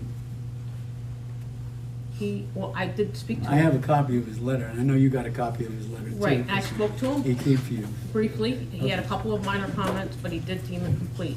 I did speak to him. So anything he had, any of his comments, we can immediately respond to. There was a survey that was conducted that wasn't signed. We have it. The We have it. certification. It just didn't Yeah, get well, submitted. That didn't get submitted. We have it With signed. the- with He the talked about some application. soils. Yeah. Just one thing. Yeah, so he's at that, and he talked about a soils map. We believe that was Right. submitted. That's simple. Was it submitted or wasn't? We believe it was submitted, so I will talk to him again. Oh, so. Yes. Yeah, he indicated to me on the phone today that everything that they had outstanding was minor and that he did have a conversation and that they were satisfying most of. So you didn't get, I know you applied to the DEC for the tonnage, but the tonnage, you're not getting 670 tons. You're getting 600 tons of C&D and 70 tons of recycled. 600 tons of It's 600 MSW. tons of MSW. MSW. Right, municipal waste, right. That's correct. And 70 tons recycled. No, we've asked for 670. I know what you asked for. He said that you're operating and getting 670 tons. Today. You're getting 600 tons and 70 tons of recyclable. Today. That's what the DEC, not our permit. Cor- You don't have a permit Correct. from us. But we- Our permit was for 395 tons. So, We applied I understand. to have that 70 tons. Converted. This No, I understand. converted Converted to to MSW, MSW. Yeah. Because this facility obviously is a MSW facility. Right, you guys again, created you have a MRF down in Jersey that handles most of all your That is recycling. correct, and I do have, if you'd like to see some pamphlets on that, that'd be fantastic. I would, I'd think like the you board to went- see it. You went and visited that, didn't you, George? There are other Did you go down to facilities? North? We did, At one time, yeah. well, yeah, No, this no, was- No, it's you a went to brand new Airmont. facility. Yeah. You went to Airmont, Airmont. yeah. Okay. We just got done building this for recycling, for our recycling facilities. Thank you. So you're welcome. Thank you.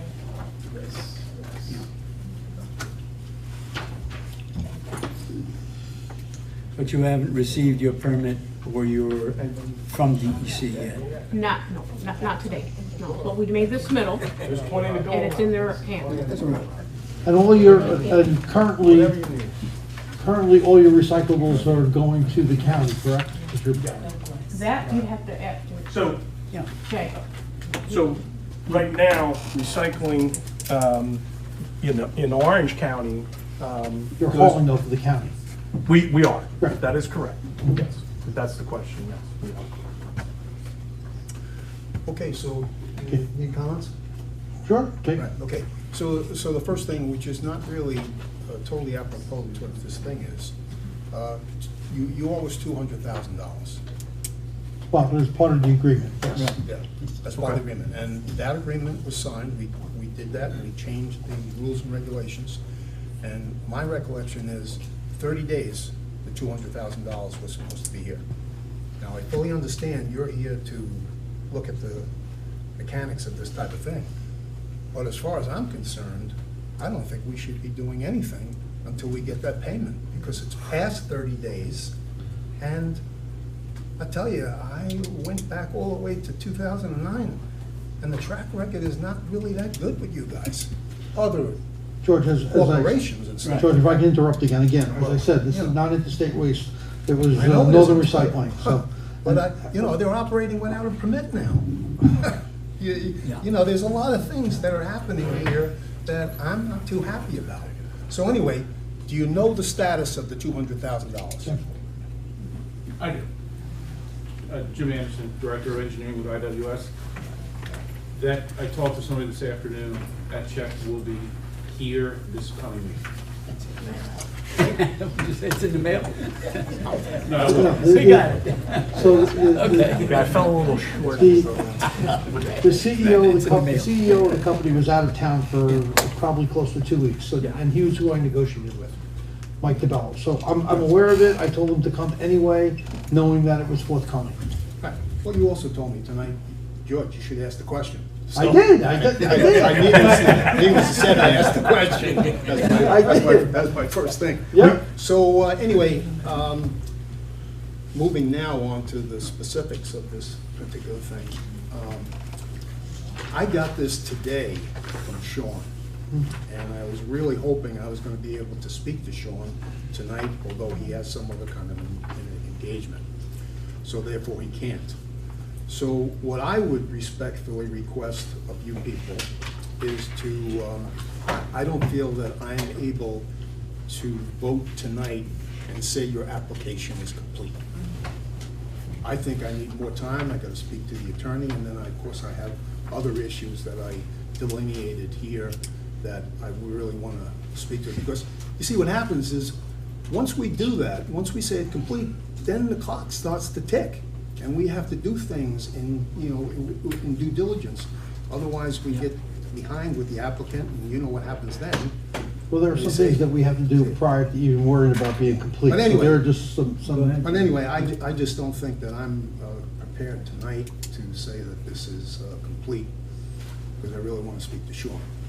The other things that I think are rationale for not having it complete are as follows.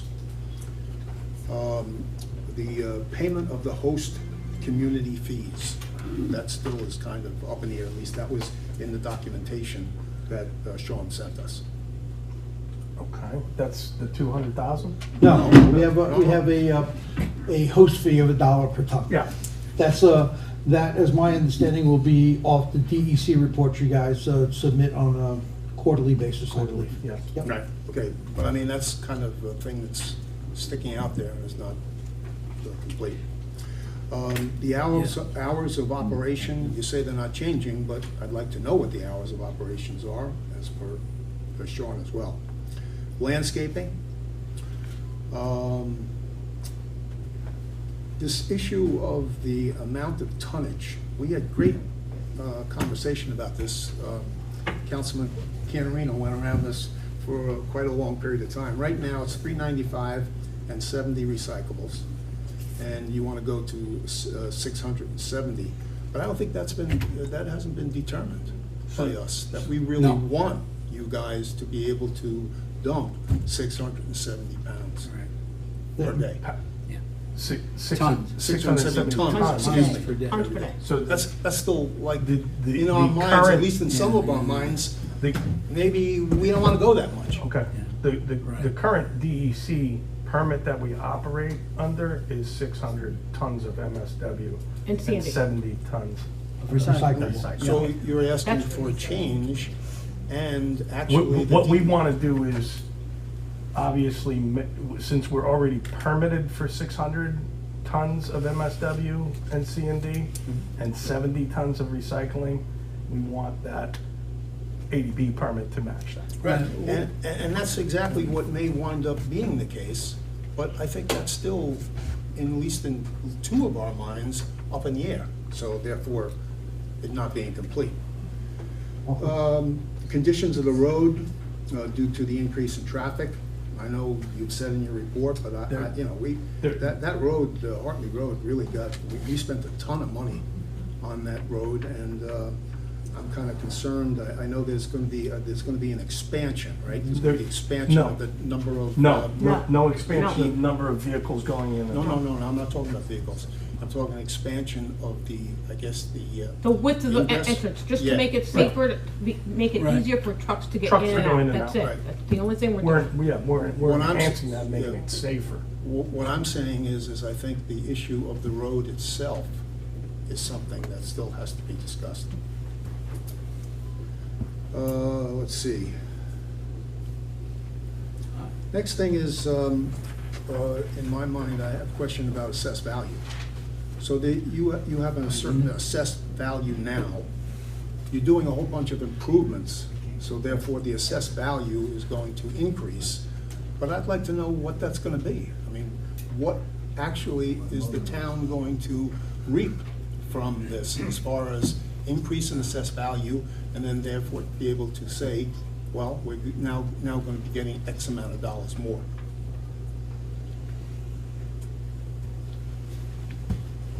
I said already, I really feel I have to discuss this with the engineer.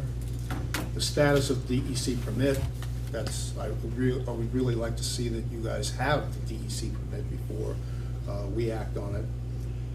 And, well, the other thing is, the concern I have is if we designate tonight that it's complete, then the clock starts to tick, and we have to do certain types of things.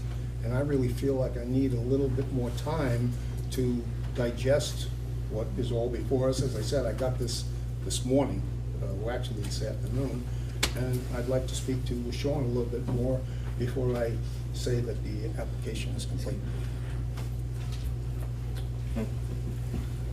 Good, George? I'm good. Rick? No. Melissa? I'm good. The only question I had also was about the roads, to be honest with you. I was just concerned about the additional traffic on Hartley, but. No additional. There's no additional traffic. They're permitted for 600. No, they're not. We're permitted for 670 tons. There's no increase of MSW increase going in there now. So the whole goal is to match the ADB to the 360. Okay. Right, but the 670 will just bring in more municipal waste, because your recyclables are gonna go to the county. So instead of you handling them, you're gonna send the recyclables that you're handling now to the county and bring an additional 70,000 tons of waste. 70 tons.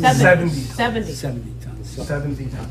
Tons, yeah. Not 70,000. You know, the thing with the road, Joe, you touched upon, George, for the most part, your business probably uses, what, 75% of the road? Because there's hardly anything up there except TAM. But yours is continuous. You use probably 70, 80%. I I think we asked you for assistance when Broderick was doing that road. And I don't think that you people recognized it at one point. And you're the ones that benefit for the I don't whole. do you know what year that was? It was in the last 3 years, maybe. I don't know. And so you used the road, but we thought maybe you would help contribute or do something with it. And I don't recall if it was ever asked to go. Yeah. I can tell you. I remember when he was doing the road, we approached him, or at least Broderick approached him. So anyway, Yeah. you know, we're just looking for good neighbors. Sure, sure, You absolutely. understand that, I know that. So the traffic study that you quoted in the literature that I was reviewing was 2016. Somehow it was attached to Amy's. But when I was looking at that, I said, 2016, boy, there's been a ton of changes on 17 M from 2016 to 2025. And I think the amount of traffic there is just really increased tremendously since 2016. So I think that should be looked at further. That's a planning board action, not a town board action. I'm sure that the planning board has already looked at your traffic study. And where are you with the planning board, by the way? We received a conditional approval. Yeah. You received A conditional year ago, approval? yes. Okay. Yeah. Have you met the conditions that you received a year ago? Have you met all those conditions? I think one of them was doing some tree removal along Hartley Road. Uh-huh. No, we have not done, that's. You haven't met all those conditions yet, okay. So, in speaking to Sean today, I mean, I spoke, we spoke briefly about this, and you spoke to him, Rory, also, and Mary, you spoke to him, correct? You know, his point to tonight's meeting was that he felt that, you know, that there are some open issues. We have the opportunity to make a decision on whether we want to deem it complete with those conditions that he put forth, which were minor, he said, so we can look at that. Relative to what you asked, George, we did agree on the tonnage. That's why they signed the pilot agreement to give us $1 a ton. So we agreed to do that. What? The 670.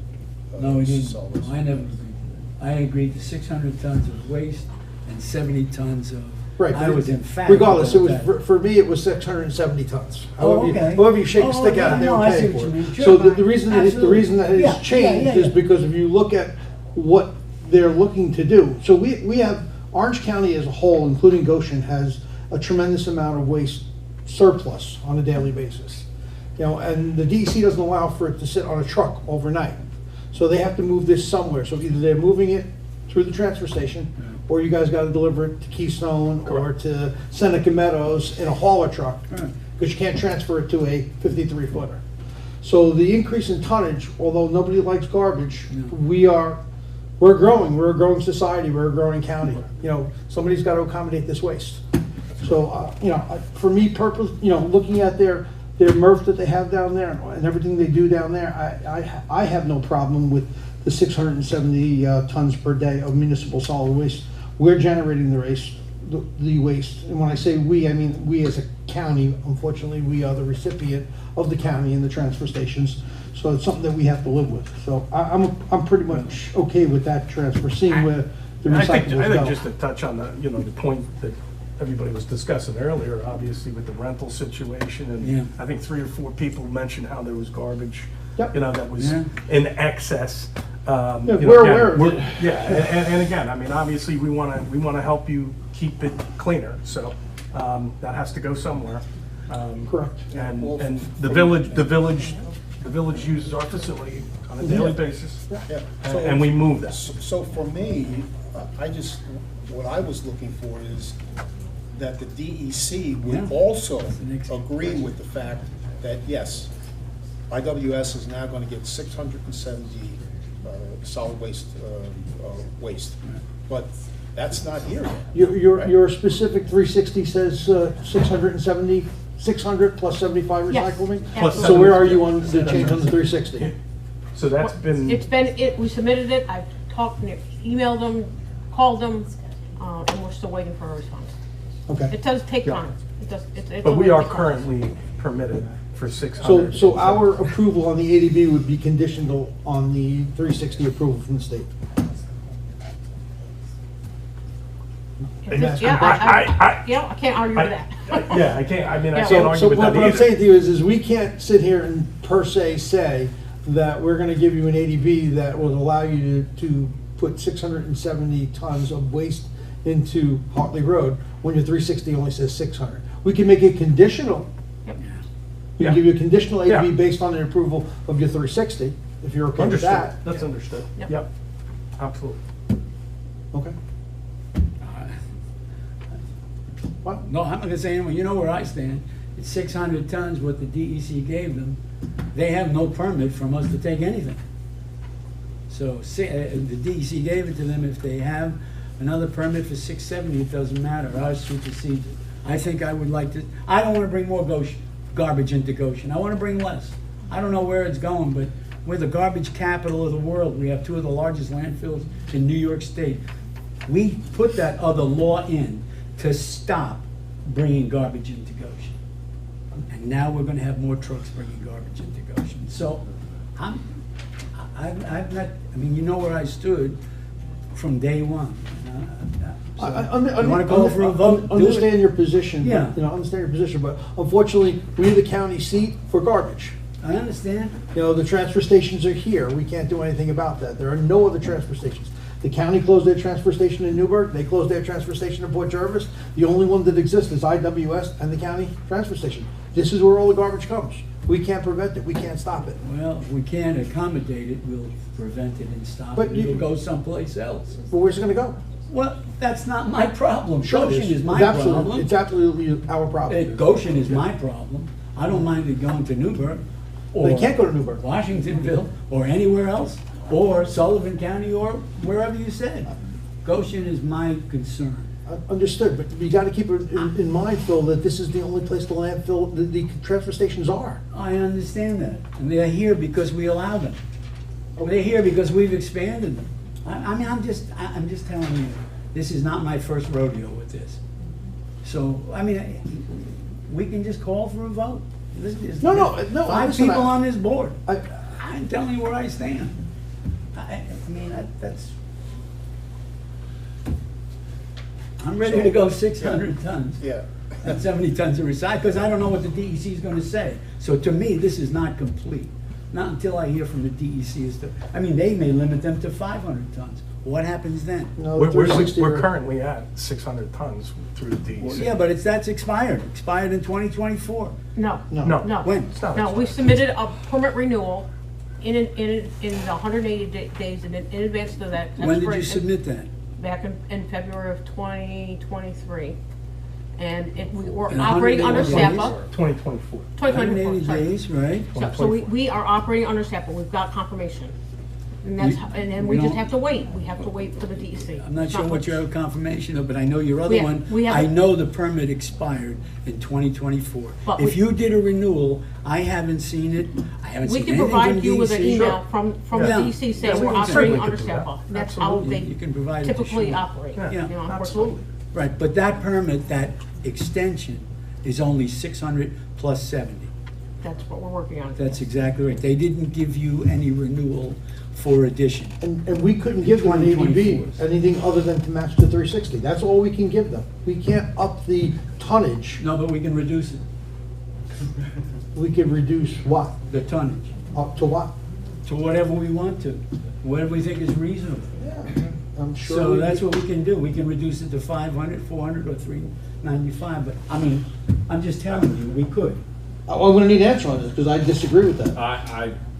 I can't give you one right now. Okay. I Well- would give you my I reaction. mean, our ADB, They Neil, have- you've been here a long time, Neil. Sorry to drag you into this. Okay? That's the town. So our code. ADB permitting process is an approval process that is to match the DEC or override the DEC? I think, and most of the time, the way zoning works, the way the law works, is that we can never exceed what the state allows or what the federal government allows. Right. We can be more restrictive, but never but never looser. So I believe that Phil is probably correct that we could say less than 600, but we You can bet. never say more than 600. That's And right. the same as you're saying too, Joe, we cannot say Exactly. 670. Correct. Right. So he can be less, and I believe that it is correct that we have never increased They have above two caps. 390. They have We've been the- working at 600. Two caps, the DEC cap and our cap. And I think that they are also correct, that they are not going to increase any traffic because they've been operated under the 600 plus 70 for a number of years now. I didn't say anything. Okay. I understand So, we'll go back to the conversation and the agreement that we signed with them. Just so you're understanding of, you understand what we signed. We signed an agreement that says they were going to give us $200,000 for all of the waste that had gone through and a $1 per ton going forward based on an approval of where they are today. If we're gonna change that, we're not gonna get the $200,000 or we get the $1 a ton. And we voted on that already. We didn't vote on that. Sure we did. We voted on that agreement. We did not vote, unless it happened last meeting. I It did was not in the vote host agreement. on the, what? It was in the host agreement that we Yeah, but approved. the permit, you know what? We're not voting Not on a good the day. We're not voting on the permit. And We the voted on the permit- host agreement that agreed that we would get $1 a ton and $200,000 in the rears. That's true. Based on issuing a permit to them. Permit, yes, that's all true. Okay. Okay, so we're talking about issuing a permit for 670 tons of municipal waste? We're talking about issuing a permit for, a permit to match their 360. And their 360 today is No, 600. no, I don't think that's what it says, Joe. Because we were, Well, you and I. Do you went not over want to, this. do you not want to match their 360? Because that's what you're asking for. You're Yes, asking to, the one that it's in place right now. well, that's what. Oh, okay, fine, yeah, sorry. But if that 360 Yeah, changes, they, That was Then- the condition that you were speaking of. If you're matching to the 360, whatever the 360 is, and the 360 changes, and then Right. your pledge changes. No, because if the DEC comes back and says, you know what, we see this facility, we need more garbage to go someplace, you're okay for 900 tons. And if it says in our host agreement, we'll match it, then we have to give them 900 tons. That's just not gonna happen, Well, as far as I'm concerned. Well, And that's why I stuck my feet in, and I hope I'm not being pulled into something. No, that I our don't code doesn't allow for that, understand. though. Joe. The Our match- code- Our code doesn't allow for that already. That would exceed, if they went to 900, that would exceed the amount of, I believe that would exceed what we've authorized. Well, if we're gonna match the 360, The then we'll 360, go to 900 but tons. with the concept of that is, it's already been approved for 670, 607, 600 Yes. slash 70. Right. Make sure I separate that, but it can't exceed that, because that would exceed our town code, and we can restrict. But if you're telling me that we have to agree with whatever the DEC says if they come back for the whole 670 as municipal waste, if that's what it says in that agreement, I don't remember it saying that, because I was specific. Yeah, I can't tell you what you understood to vote on, but that was. Because this is not my first rodeo with the waste people. We've probably lost millions upon millions upon millions of dollars because they agreed to pay us a host fee. They paid two other municipalities a Phil, host fee. 5 cents a ton, they agreed to pay us. No, it was $1.20. No, it wasn't. You It was went down 5 cents a there. ton. I have the You went agreement. down. No, I and don't know that- where you got that. That agreement, No. whatever came out to the 5 cents. It's but 5 there was- cents a ton. There Wait, was, hold there was an agreement when there was a transfer. Absolutely. Was it Lou and I? Lou and I were here. They went down to at- the- And it was all kind of set, and they said, we kind of have a deadline, so, you're in, but, Yeah. just leave that off to the side for a second. Can we Well, go into executive went session, off to the, please? went What? off, No, it's went off okay. to the side, We're and done. it never happened. We're done here. But anyway, I think you were on board probably when that happened, 2006, 2007. I read the document that Neil gave me with Northern Recycling. It was 5 cents a ton. Neil presented that to me. 5 cents a ton for who? 5 cents, no, 5 cents a ton. That Northern Recycling would pay us per ton, yep. I 5 never cents a even ton. saw that. You know what? That wasn't a community host fee. That 5 cents a ton was a tipping fee. That when they came up, and that was a whole different fee, and probably we haven't collected that either. That was not the community host fee. Come on, guys, I was there. I'm not sure about any agreement with IWS. I don't know what you on were- this- Northern that was a- Recycling it was. That was a Northern tipping Recycling, I'm sorry. fee. I'm sorry. There is. That agreement was there, but it was never signed. The permit was issued before the agreement was signed, and That's then right. they didn't have to pay it. That's However, exactly right. however, in our code, there is a requirement that they pay that this paying 5 cents a ton Absolutely. for the code enforcement office. It was a tipping fee. 5 cents a ton? No, you're missing the whole point, Joe. That was a tipping fee. That was not the community host fee. Okay. You're talking about apples and oranges here. Okay. Two separate things.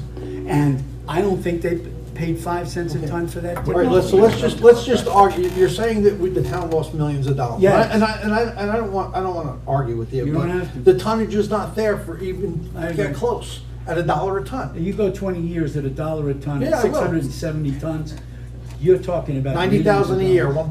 90,000 a year, times 10 20 years years. is 900,000, 20 years is about $2 million. And they haven't paid us a penny. They weren't Anyway. at that tonnage 20 years ago. Yeah. They only increased the tonnage. Million and a half. I'm not gonna argue. Let's just move on. You're right. I don't wanna move, we can move on. No, I'm not trying to argue with you, but Yeah. honestly, you know, just, we're all somewhat forgetful on what we agreed to on the host No, agreement. no, we're not forgetful on the host agreement, Joe. Don't go So, there. I think the No way, don't go concerns there. the board brought forth were DEC approval, state approval, and also the $200,000 payment. Yep. So, Okay. I think that, should we, We have Joe has a motion. I have a motion. oh, do, okay, It spells it all out. okay. So the motion that, who'd you speak to about that? Sean? Sean. Okay, so the motion that Sean suggested was a motion to declare the board intent to be lead agency and classify this applicant as a type 1 action. That's the first one. Anybody have any issues with that? No. You want a motion? Yes. So moved. Second? Second. Roll call? No, wait, I want to discuss. As I said, right from the start, the first thing is the $200,000. George, I'm getting The it. 200 George, I'm getting it. George. Unless I see it in the bank, I don't think we should be doing anything George, you're for incorrect on that. IWS Yeah, until we get that, plus these other things. I want the opportunity to speak to Sean face to face. I just don't want to get this afternoon and say, okay, you know, you can do this and you can do that, but this is kind of nebulous. I want the opportunity to speak to him. And therefore, anything that you put on for me now is a no. Okay. Well, I'm gonna you can withdraw, vote no I on it. withdraw my motion. I think George is right. I forgot. Okay, so, I withdraw my motion. I don't know if you want to withdraw the second. Where are we on that? If you would like a Executive motion, session. I don't have a motion with any. I made the motion, and anybody want to second the motion? Yeah. So, Second. Joe, All in favor? Roll call. Councilmember Gallo. Can we go back for a Where second? this is to declare our intent to be lead agency. Oh, this is just for type 1 action? Yeah. Yep. Oh, aye. Councilmember Florio, sorry. Aye. Councilmember Lyons. Nay. Councilmember Cantorina. nay. And Supervisor Petra. Aye. Motion carries 3-2. We need a motion to refer to the planning board. Yes. Have a motion to refer this to the planning board. So moved. Second? Roll call? Councilman Cantorina. Nay. Councilmember Lyons. Nay. Councilmember Florio. Aye. Councilmember Gallo. Aye.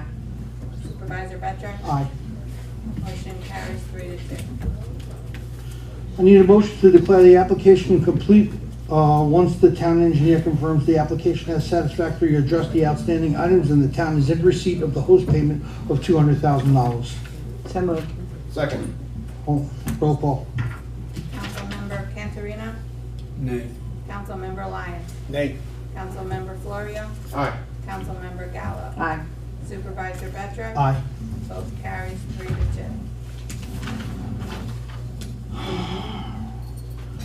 So moving on, Sean also stated that we'll schedule a public hearing once we're in receipt of the comments from the planning board. Anything So else? Sean will let you know when the clock starts ticking, when you get all the answers to Sean. Okay? And the money. I think if we just voted to refer it to the planning board. Yeah, we did. Voted Clock for- just started to Yep. tick. No, it We didn't did. click. No? No, it doesn't click because we put it in the motion that when till Sean gives us the okay, it's not totally complete. Right, And so- we want the money. I don't think that last motion said that. No, it's not complete. So a motion to declare the application complete once the town engineer confirms the application has satisfactorily addressed the outstanding items and the town is in receipt of the host fee. So it's not complete as of right now until Sean tells us it's complete. Okay, good. Thank you. All right, thanks. you. Okay, Appreciate it. thank you.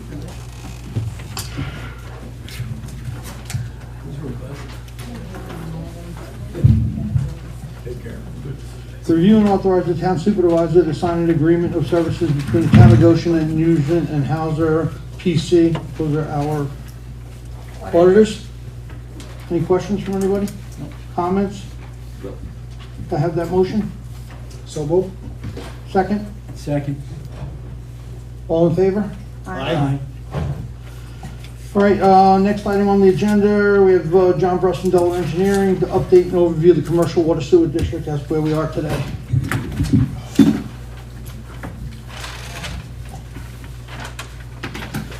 Good evening. I've got some mapping for each of the board members.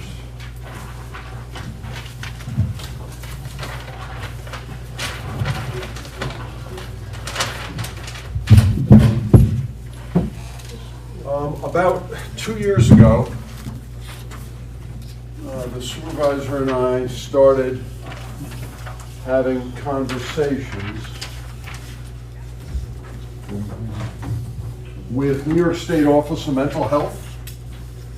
As you know, as you likely know, the State Office of Mental Health is embarking on a $300 million upgrade of the Psych Center property.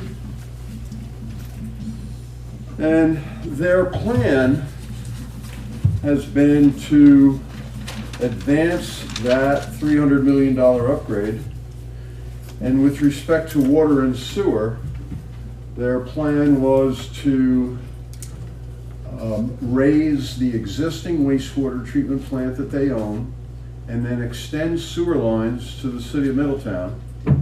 And with respect to water, they would also extend a water line to the city of Middletown. They have a wastewater treatment plant across the street from the Psych Center that has operated, I believe, since 1966. Yeah, right. It is situated on 19 acres of land, and it has a speedies permit of 80,000 gallons a day. The wastewater treatment plant itself only receives about 40,000 gallons a day from the Psych Center, but since it was constructed in '66, and it is a, it has not been upgraded in a comprehensive way. They've tried to minimize the amount of wastewater that goes to it, just because it might not be able to meet permit if they brought it all the way up to 80,000 gallons a day. So about 2 years ago, we started discussions with them because there's an opportunity for the town to secure that wastewater treatment plant and then use that wastewater treatment plant to encourage economic development on the 17M corridor and properties to the north of that. And in the map, on the map that you have in front of you, you'll see a blue shaded area, and that blue shaded area could be a sewer district.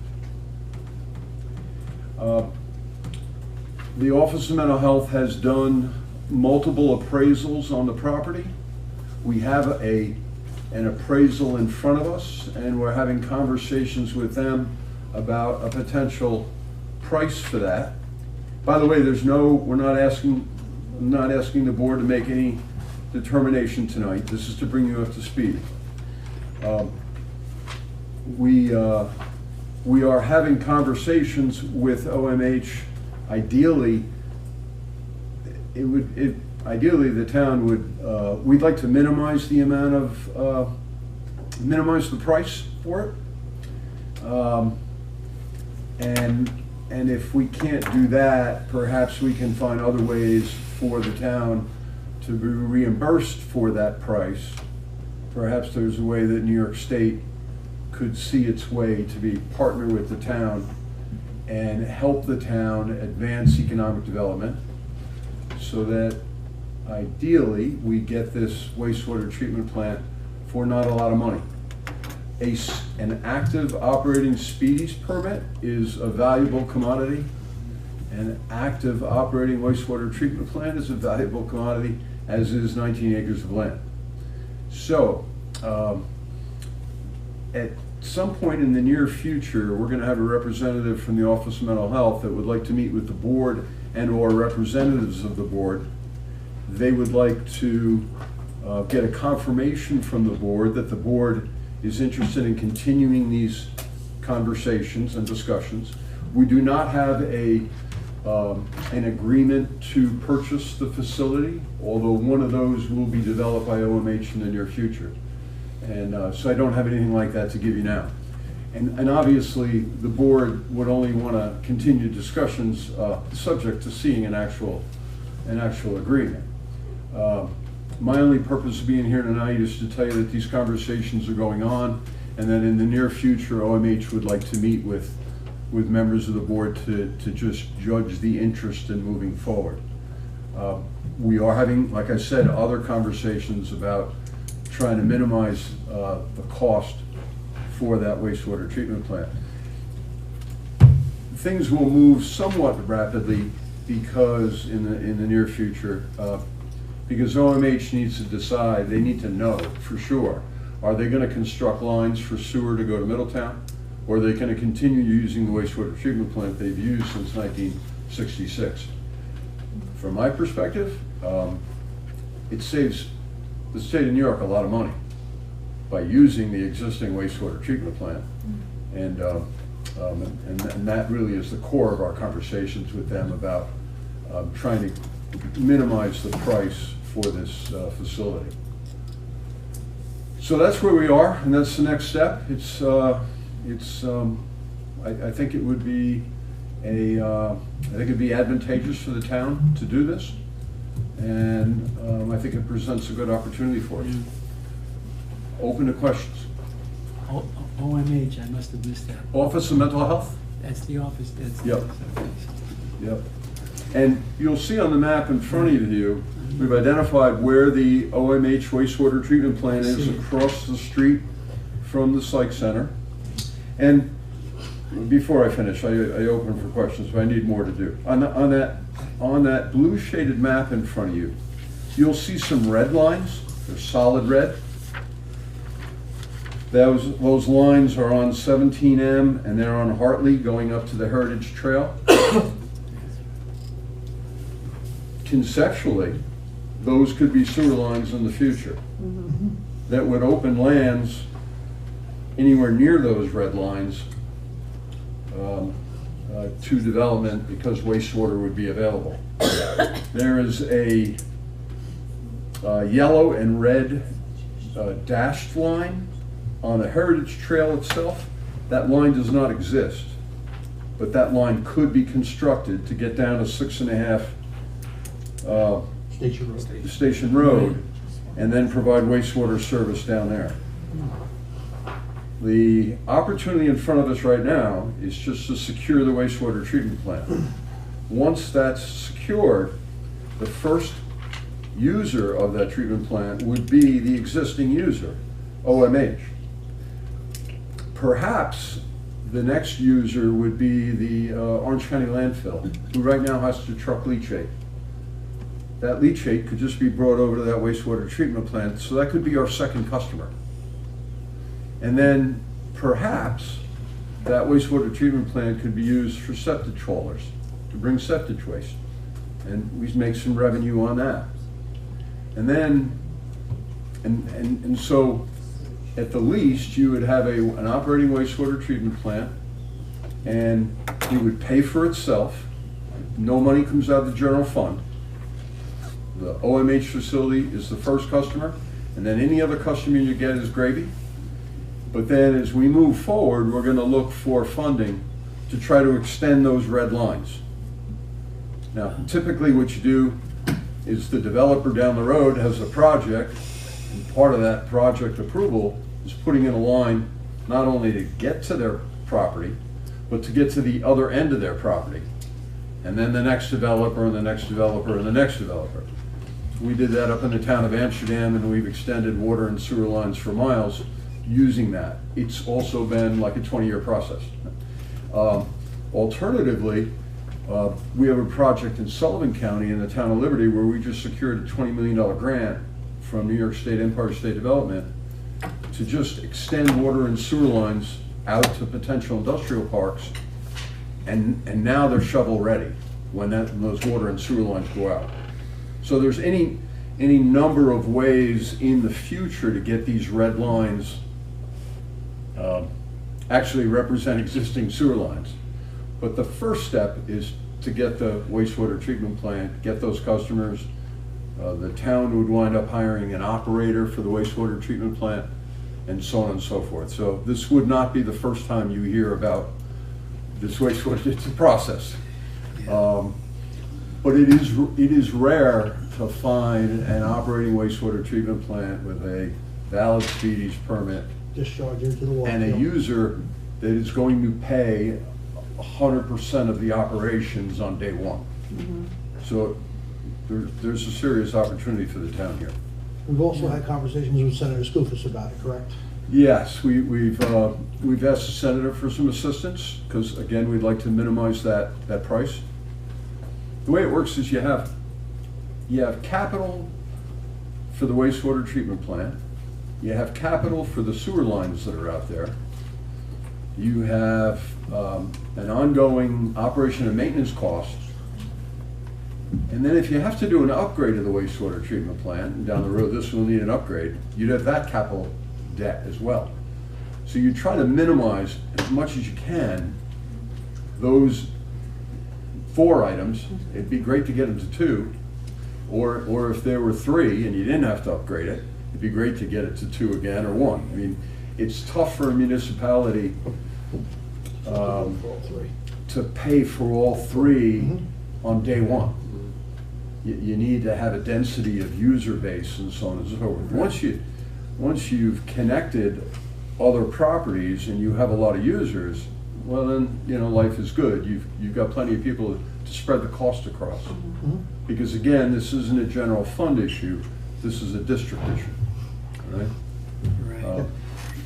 So questions? So I'm just trying to get it straight in my mind. Yeah. So I know we looked at this plant probably 25, 30 years ago, and it was not conducive to what we wanted to do because it required a lot of upgrades and so on. So have you been upgrading this all along? And No. And Delaware Engineers has been working for the town. Just for the town? Yep. Okay. And I about didn't know if they were partners. maybe 10 years ago, Yeah. we helped the county look at it. Yeah. For the county to acquire it, because the county has that leachate issue. Yeah. And that sort of just fell apart, and Yeah. it didn't go anywhere.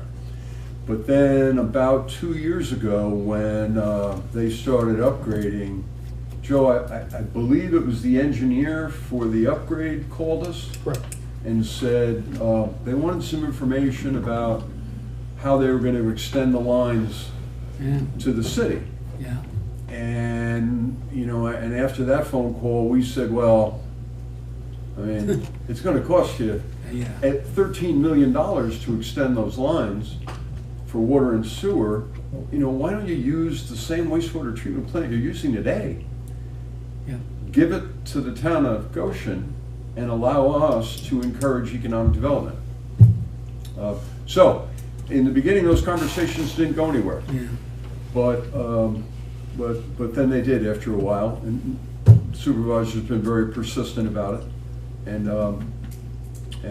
anyway, that's what's in front of us right now. Any questions from the board?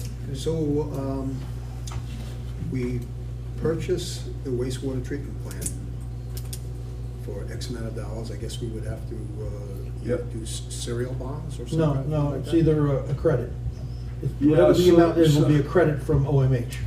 It's what we're looking, you're exactly right to ask that question. And that's why frankly, I'd like to see the cost be $1. Yeah, for it, right. And, But is that realistic? Yes. Say again? Is that realistic? We'll see. We're trying. Oh, I see. That's right. But if that doesn't come to be because New York State can't do that for some reason, we've asked the senator to help us to say, is there a way then for us to get reimbursed for that money? And then the supervisor has said, well, maybe there's a way where OMH can get a little bit of a discount on the wastewater they give us. And the value of that discount goes to paying whatever that cost is. That's the credit you're talking about? The credit. Yeah. Now, And it's not. will New York 100% State allow No, that credit to go out over 30 years, Yeah, or 40 years, or 50 years? You know, we don't know. You think New York State would do that? We don't know yet. Okay. So it's part of the discussions. Okay, all But, right. but at a certain point, the town of Goshen can only do so much. Right. All right? When this doesn't make financial sense, Yeah. you can't do it. And that's their point, they understand that, so. So that will be part of our conversations with them. Yeah. So simply put, what you're basically saying then is if we were to purchase this wastewater treatment plant, that there would be no cost to the town. It won't- That's our desire. That's the goal. That is our desire. Right, that's a desire, but now, as you say, there's ongoing negotiations. So let's say the negotiations come to the point where it's gonna cost us $100,000. Yep. You get back to us and we say yay or nay. What we'll do is come to you with a solution that makes sense. Meaning that we'll have to figure out a way where OMH somehow gets paid that 100,000. Right. But we'd rather you not go through the bonding process and whatnot. Maybe it can be part of the agreement. I don't think OMH needs cash to change hands. Well, we had that conversation though, and Exactly. and Matt said, we don't expect you to Yep. give you money, but we expect whatever that dollar amount is to be a credit towards future use. That's right. Who's Matt? He's OMH. But that, Oh, I that see. He's an really, Office of Mental Health. And the reason I'm not being definitive with you is because we don't have anything in writing from them, And- right? I And understand. we don't know how much we can push. I don't think the dollar amount is gonna be a problem with acquiring it, the dollar amount. It's upgrading it, Yes. getting enough customers to maintain it Yep. and pay for the maintenance and run the lines out to where the development is. And that Exactly. really has to be a cost. And that's why I was It's saying, think of analysis, this, yeah. think of this as a phase kind of thing. Yeah. The first phase is acquiring the wastewater treatment plant. And fairly quickly, I'm confident you're gonna have 3 customers. First We'll have customer is gonna be OMH. Yeah, The second customer is gonna be the county. well, that's. Because they drive right past the That they wastewater were using. treatment plant with their trucks full of leachate, right? Okay, So we get the county. And then the third customer is folks who have septage, yeah. who can bring septage in. Yeah. So do we want to be treating that stuff? Septage, yes, depending, Yes. well, 2 things. The county landfill leachate I've looked at analytically, it's almost groundwater. It's very clean. Now, it is now, yeah. But because it's from a landfill, it needs to go off for treatment somewhere. So right now it goes in a tanker truck that drives past this wastewater treatment plant, and Goes to drives Beacon. some miles away Yeah. to a treatment center. Right. Would we be So- able to get the permit from the DEC to do all that and to expand the plant? Yes, because at permit every exists point, already. what you have to do is show the DEC how this works. Uh-huh. So like, up right now in the town of Wyndham, we've got a wastewater treatment plant that's been working since 2004. New York City DEP wants to get out of the septage business at their wastewater treatment plants. Yeah. So they are offering some of the communities the opportunity to build a septage receiving station at no cost to the community. Right. And then the town gets the revenue. So in the case of the town of Wyndham, we're looking at maybe 5,000-10,000 gallons a day of septage. Right. We did a septage receiving station for the city of Hudson, and they do quite well with it from a revenue point of view. Probably the county would just load us up and. So, and I we didn't want to wouldn't confuse accommodate words too. I anybody else, said, Probably. one is a septage, and that's from folks who have Yeah. septic tanks and they need to be pumped out. The other one is the landfill leachate. Yeah. And we've looked at that analytically, and Yeah. it's very clean. Right. Well, we don't know what the growth at OMH is gonna be once they're fully operational. That could increase. And exactly, that could be, yeah, it will be more Yeah. than it is now, when you do it through a very large Yeah, but number. OMH is not gonna generate income, especially if we're working over credit. I'm looking No, yeah, to but they'll generate income for the maintenance of this. Well, thing. yeah, but remember, they're gonna be paying our cost plus. They're not getting 100% free ride, and they understand that. That's right. Ah. There'd be some small piece, Phil, Yeah, and that small piece would go to retire the debt. yes. And our Covers our conversation, operational cost. Good, all right. our conversation with them is, the bigger that debt is, the bigger that piece is. So, Yeah. come on. Yeah. Okay. So we think it makes sense, and we think it'll make sense to them. So as you started out with your conversation, we talked about this being, the blue area being a sewer district.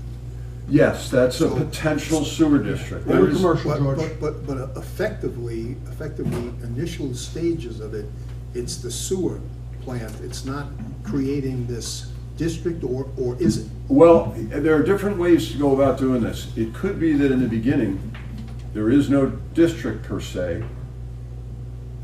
There are customers that are Right. served by contract. And the customer in the beginning would be OMH. And then the next customer would be the County. And then we, through the DEC process, Right. open ourselves up to septage.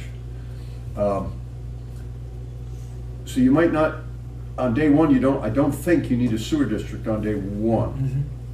But to encourage economic development out there, yes, sooner or later, we will need a district. Yeah. Yeah. And you guys know the Yeah. process for that. Yeah. It's Yeah. an We're iterative, working- long yeah. process. Yeah. No, the economic development is certainly a positive thing. Yep. But of course, Joe knows what I'm gonna say now, because I say it every day to him. How do we prevent high-density Density. housing? Residential. And I say, Yeah. Joe has the Phil's answer. doing that. It's commercial. Phil's doing that in This- the comprehensive review This is plan. all, this is all commercial. Is that what you're basically saying? We work for 125 different communities, Yeah. and we get that question from about 125 communities. Yep, Right, sure. And there are ways that communities address that. Right, so effectively, Bill's answer to me is only commercial, Phil's working on it, it's only Yep. commercial. However, Yes. I just have this underlying feeling that there are people out there that really kind of are basically sinister. And they, even though it's commercial, they'll work some kind of a deal out where there'll be high-density housing. And I just gotta. I understand where you're coming from. I know I'm probably not going to be 100% all the time, but I'm working you on you the know, zoning. you know what we're dealing with. Yeah. Everybody knows what we're dealing with. And I don't want that coming to Goshen. Yep. And through your laws, through your regulations, there are probably easier targets than the town of Goshen. You make yourself, a harder target. Got it. But you need, every community, the way I look at it, when communities stay the way they are, they're losing ground. Because your taxes go up every year, your costs go up every year. For my business, I mean, I had health costs go up 15% last year. They went up 20% the year before. That was easy. You should have seen ours. But if you don't have growth, then you just have to tax your residents more. So you gotta figure out a way to have growth and then do it in the right way, and that's, you know it. I'm sure other people have told you the same thing. This seems like that area is conducive to that commercial. Yeah. And I think through your rules and regulations and so on and so forth, you can protect yourself. But I hear you. Well, as you said, you're working for 125 municipalities. These 125 municipalities have been successful in doing this by working properly. Some are not facing it, but we do a lot of work for communities here in Orange County, and we do a lot of work for communities in Sullivan County. And they're trying to address it through comp plans, zoning plans, and other things. Those industrial parks that I told you we got the $20 million grant, Yeah. that's in the town of Liberty. Wow. coming from the Village of Liberty and going east.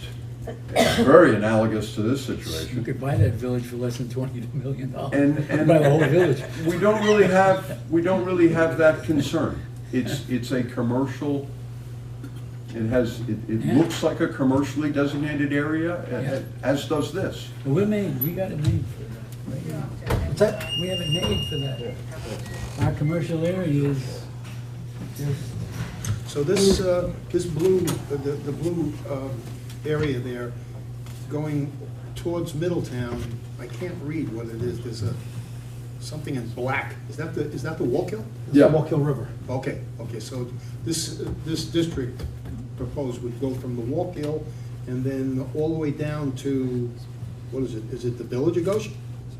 6.5 Station Road. Oh, 6.5 Station. The last blue parcel on there would be Healy and, yeah. Oh, yeah, and then there's Orange County Jail. I yeah, see. Millmont, Healy. Got it. What's the potential for growth on that? I know it's permitted for 80,000, but if we were to expand it, what would be, we'd have to see what the permit with the DEC allows? What we'll wind up doing is the DEC is gonna give us, we'll wind up doing an engineering report, and we'll do a speedies permit modification application. We will ask for whatever the number we think we need that we can pay for, right? So you don't necessarily say, all right, let's go for 1 million gallons, because we need to pay to build 1 million gallons of capacity. Right. What you wind up doing is talking to, over time, we will judge the interest of developers in here, we'll come up with it might be you go from 80 to 250. There's also a threshold when you build these wastewater treatment plants where, like you wouldn't want to go, as an example, an oversimplification, you wouldn't want to go from 80 to 100. You just spent an awful lot of money for 20,000 gallons of capacity. On the other hand, you're probably not going to go to 1 million unless you've got users that are ready to pay you for that capital debt. Yeah. All right? So there's a very thoughtful process of what that number is. And when you build the treatment plant, you build it so it can be expanded again and again and again if it needs to. Modular, right? You can do modulars. I know That's right. that's so you can expand it. That's right. As you need it. Yeah. And you build it in a way that you're not precluded from then expanding in the future. Right. All right. Very good. So eventually, the sewer plant dumps into the Wallkill. Yes. Right? Discharges into the Wallkill. Yes. And so, you know. Any problem with that one? Wallkill is in terrible shape. Would we have a problem right? doing So that? that's what No, that's the well, question. you have an existing speedies permit. Right. Oh, no, I know initially, but in order to expand, Exactly. it may be a problem. Then and that's part of that capital cost, because we can always discharge. We just have to pay for the technology to clean it up enough to discharge. All right? You could build a 1 million gallon a day treatment plant there, but you're doing it using a technology that is fairly costly and is really cleaning that water up. So you can drink it. Yeah. So yes, as I tell people, sometimes we do we've done a lot of wastewater treatment plants in the DEP's watershed. And I'll say to a board, you could drink this wastewater. I'm not going to. I'm going to have I've got a clean well at home and I'm going to use that. But you could drink it, yes. It is very clean. But you're right, there are extensive discussions with the DEC at every step along the way. If we wanted to open it for septage, we need to prove that we can do that and treat it successfully. Okay. So you're bringing potentially all this sewer into an area and having customers. What about water? Yep, exactly. Well, you want to address that? You're only supposed to address the sewer, but if George wants to talk about the water, we're always open to talking about water. Well, I mean, the town goes hand in hand. The town has the opportunity, has opportunities in front of it for water. Maybe. Exactly. Maybe. Did you read his last article? From Middletown. From Middletown or from Wells? Yeah. No, Middletown they told Amy's, I understand. You got like 1 week and that's it. Yeah. You either do We it had or a you're out. we had a conversation at the county exec's office today. With You the did? mayor was there, the I supervisor from Way Yonder, I was Okay. there, Rick Golden was there. He made it a month to month only to try to push the issue, that's all. But he Right. realizes we're close to closing on this. Yeah, because I read that article, I'm like, oh no. They're canceling Amy's and the whole thing, right? Yeah, no. Okay. But George, you're right, I mean, Yeah. one needs the other. Yeah, absolutely. Yeah. Okay. Thank you, John. Yeah, Appreciate thank you coming you. over Very down good. from Albany. Thank you. Thank you, John. Yes, thank you, John. Come again, John. Come again. Anytime, John. That says a lot. Joking, John. I didn't hear what she said, but it would probably be yes. What do you mean? We used to be here till 11 o'clock back in the day. This is easy. Keep going, I listen. This is easy. Great. All right, next item on the agenda. Next item on the agenda is, what's the next item on the agenda? Number 5. Number 5. Review and authorize the supervisor to sign the short-term environmental assessment form for Hamiltonian Park water system. So we need to declare the town board as lead. This is for the green sand system, Right. and in order for us to get the $200,000 DASNY. This is for Dasney, we've got to submit it to Dasney. Okay, you need a motion? Well, I need a motion to declare the town board as lead agency. So moved. Second. Oh, wait, it's not No, done. It's all done. and classify the project as an unlisted action and declare a negative declaration. All yeah. one. Yes, so moved. Second. She said. I'll second it. Yeah. No, it's. Melissa did it. Melissa I second. Sorry, Georgie. Roll call. Second. Roll call. Yeah. Councilmember Victorino. Sure. Councilmember Lyon. Aye. What Councilmember happens Florio. after that? Councilmember Starts going to sure. Gallo. Aye. Supervisor Petrich. Aye. All right, next item on the agenda is update on the green sand filtration system being installed at Hamiltonian Park. I was there today. The building is up, it's insulated, the furnace is in place, the wells are all tied together. We anticipated a delay in the pumps, but I'm happy to say that 2 of the 4 pumps were delivered today. So they have begun work on, tomorrow they're gonna begin work on installing the pumps there, and we anticipate clean, drinkable, non-household filled water, filtration system water by the middle of February. All right. All right? Well done. Jonathan, it only took me 3 years. I know I promised you that day one when I came to you and I secured your vote, but You did. it took 3 years. It took the rest of the board a little longer. Yeah, that's all right. We got it done.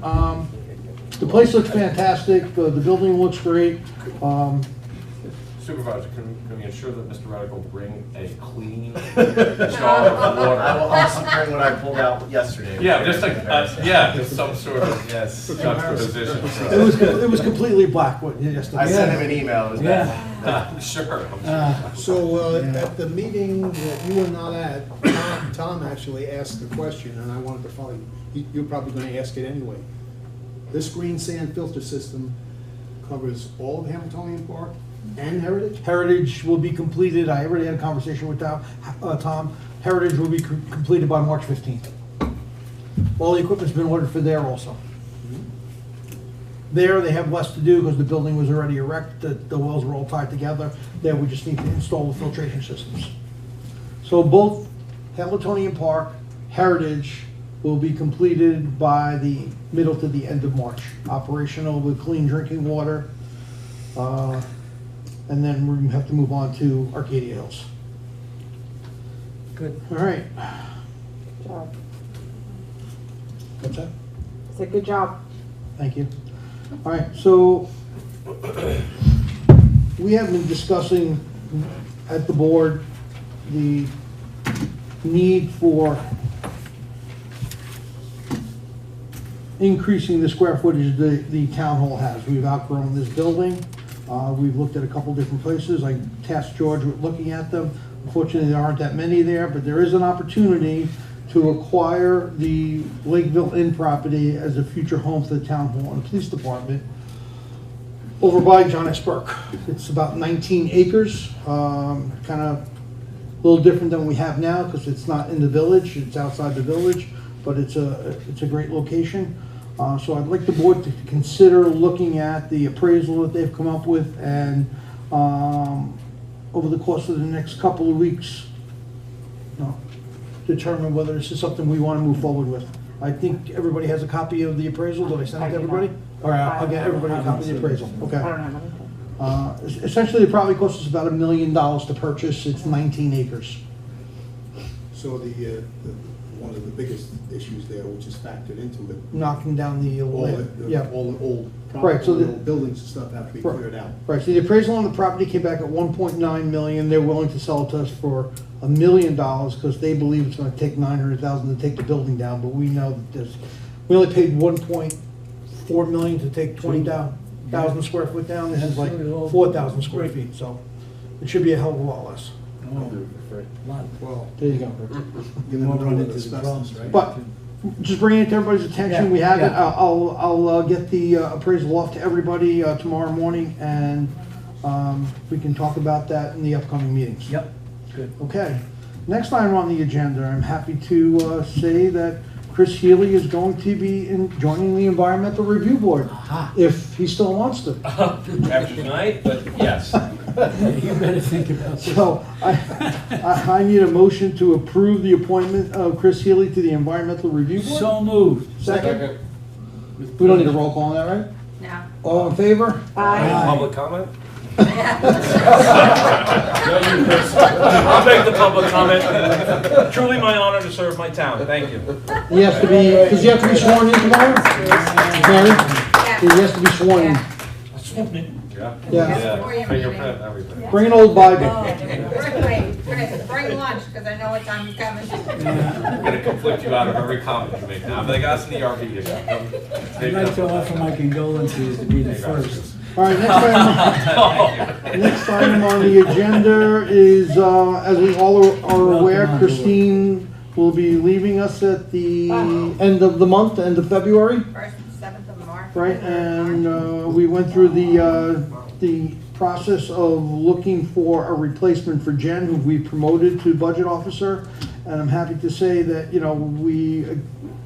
Eunice Marshida accepted an offer to be payroll clerk this morning. She signed her agreement, so I'd like to, first of all, any discussion on her? She comes from the county. We're robbing another county employee, unfortunately. Oh, okay. But Experience? good, yep. Goodwood Edmonds. Yep, Goodwood Edmonds. And it's off the civil service list. She scored 95 off the civil service list. She was the first 95. All 400s refused the job, and she was the first 95. She was the second 95 to accept the job. Okay, so she's off the list. So Off the list, yep, we're good. All right, so can I have a motion to approve the appointment of Eunice Marshida? So moved. Second? And Melissa. Second. And Rick. All in favor? Aye. All right. Next item is review and approve the town board minutes for December 12th. George and Melissa need to abstain. So, Phil, can I So have a- moved. Rick? All in favor? Aye. Except Melissa and George Right. are gonna abstain. Abstain. Review and approve the town board minutes for December 22nd. Rick and Melissa need to abstain. So moved. Second? All in favor? Aye. Review and approve the town board meeting for January 2nd. George needs to abstain. So moved. Second. All in favor? Aye. Review and approve the town board meetings for July 9th. Myself and Phil need to abstain. So moved. Second. All in favor? Aye. All right. Got one other item on there that it's not on here, but I had an extensive conversation today with Kelly Totoro from Region 3. She is the head of Region 3. She called me to discuss the ongoing issues, a couple of different things. She called me about CPV, and then she discussed the ongoing issue with the Altori landfill on what needs to be done, what the DEC needs to be done. I'd like to form a committee made up of at least 2 town board members, a planning board member, an ERC member, and a zoning board member, and 3 residents to go through and come up with a plan of what we can do for the Altori landfill. I know there's a lot of sentiment out there that, you know, we're stuck with this and we are stuck with this, but we don't want to own this, but, you know, do we need to own this? Can we get money from the state to run this?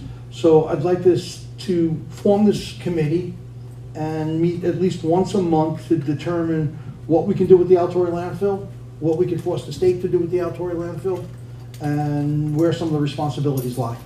So. Yeah, well, just keep in mind that they have a couple of $1 million reserve. $4.5 million, I asked her if she Right. would deed that to the town, and I said. Right, if we take the, yeah. If we took it, she would take it, but I asked her if we can get 10 million. The state would kick in another $4.5 million. They want this off their plate so bad, because they can't do anything with it, You know and we're what? stuck with it. That No, leachate- don't have a heart attack on me, George. You know who's gonna move I'm not out saying to- we're taking who's it gonna- over. Who's gonna move out to the landfill, George? I'm not saying we're taking it over. I'm saying that, listen, they're you know, and Neil knows this, because he is part of, you know, Sue writing the letters. And I don't think Sue's inaccurate and wrong for writing the letters. You know, she's concerned about the community. She's concerned about what's going on there now. It's owned by, you know, an individual who really is not doing anything. You know, I would say with probably 2 million a gallon. Neil, what do you think? 2 million a gallon? Sure, I 2 think million we know gallons? just as much, but yeah, I think it's a heck of a lot there. Yeah, so sitting on the landfill that needs to be cleaned up. Somebody's got to do it. And I'm not saying the town has to take that responsibility, but I think we need to, as the town, we need to exhaust all the opportunities and try to force a direction for somebody to maintain taking care of this. Even if it's the existing owner, if you can do it. I just want to acknowledge, I mean, where our hands are, there are many areas where our hands are tied because of privatization of certain parts of that area there. Correct. Like it Yeah. doesn't get into our purview. Correct. Fortunately or fortunately, depending on how you look at it. Yeah, listen, you know, would I suggest we take it over? No, I don't suggest it at all. But I don't know who's gonna take it over, and I don't know who, the DEC is not gonna do it. For everybody that's writing the DEC, they just are not gonna do it. You know, they're the supervising agency when it comes to environmental issues, but they're not the management agency. And unfortunately, it's in our town.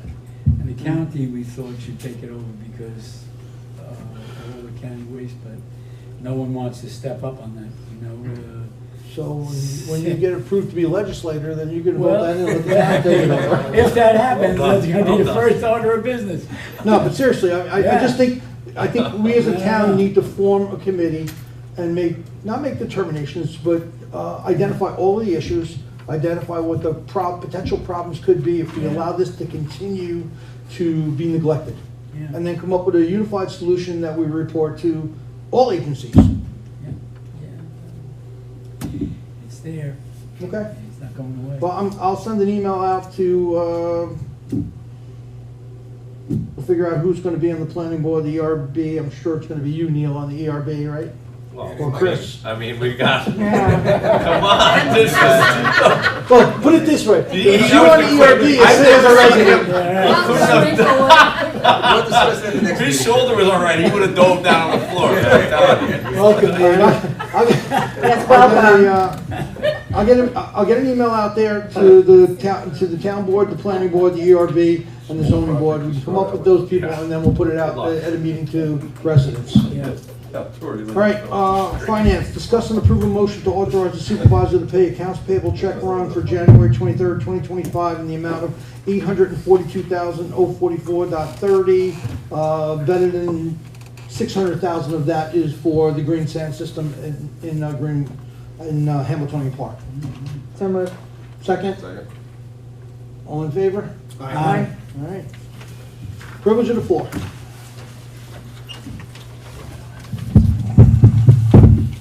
I waited all night for this. Thank you, guys. I appreciate you guys and ladies for the work in Hamiltonian. You know, that's near and dear to my heart, as Rory was commenting as well. But thank you for that. I'm excited for that opportunity to change. Another opportunity I'd like to see changed is that I'd like to see a slight amendment to a town code. I don't think it should be that difficult.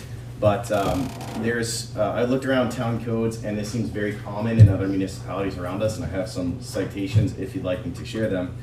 But there are multiple trash pickup. This is a theme of the night, apparently, the trash pickup. But there are multiple trash companies that come through, I live in Hamiltonian, they come through different, most of the time pretty reasonable hours, starting 7 o'clock, 6:30. County waste comes through at 4:15 in the morning.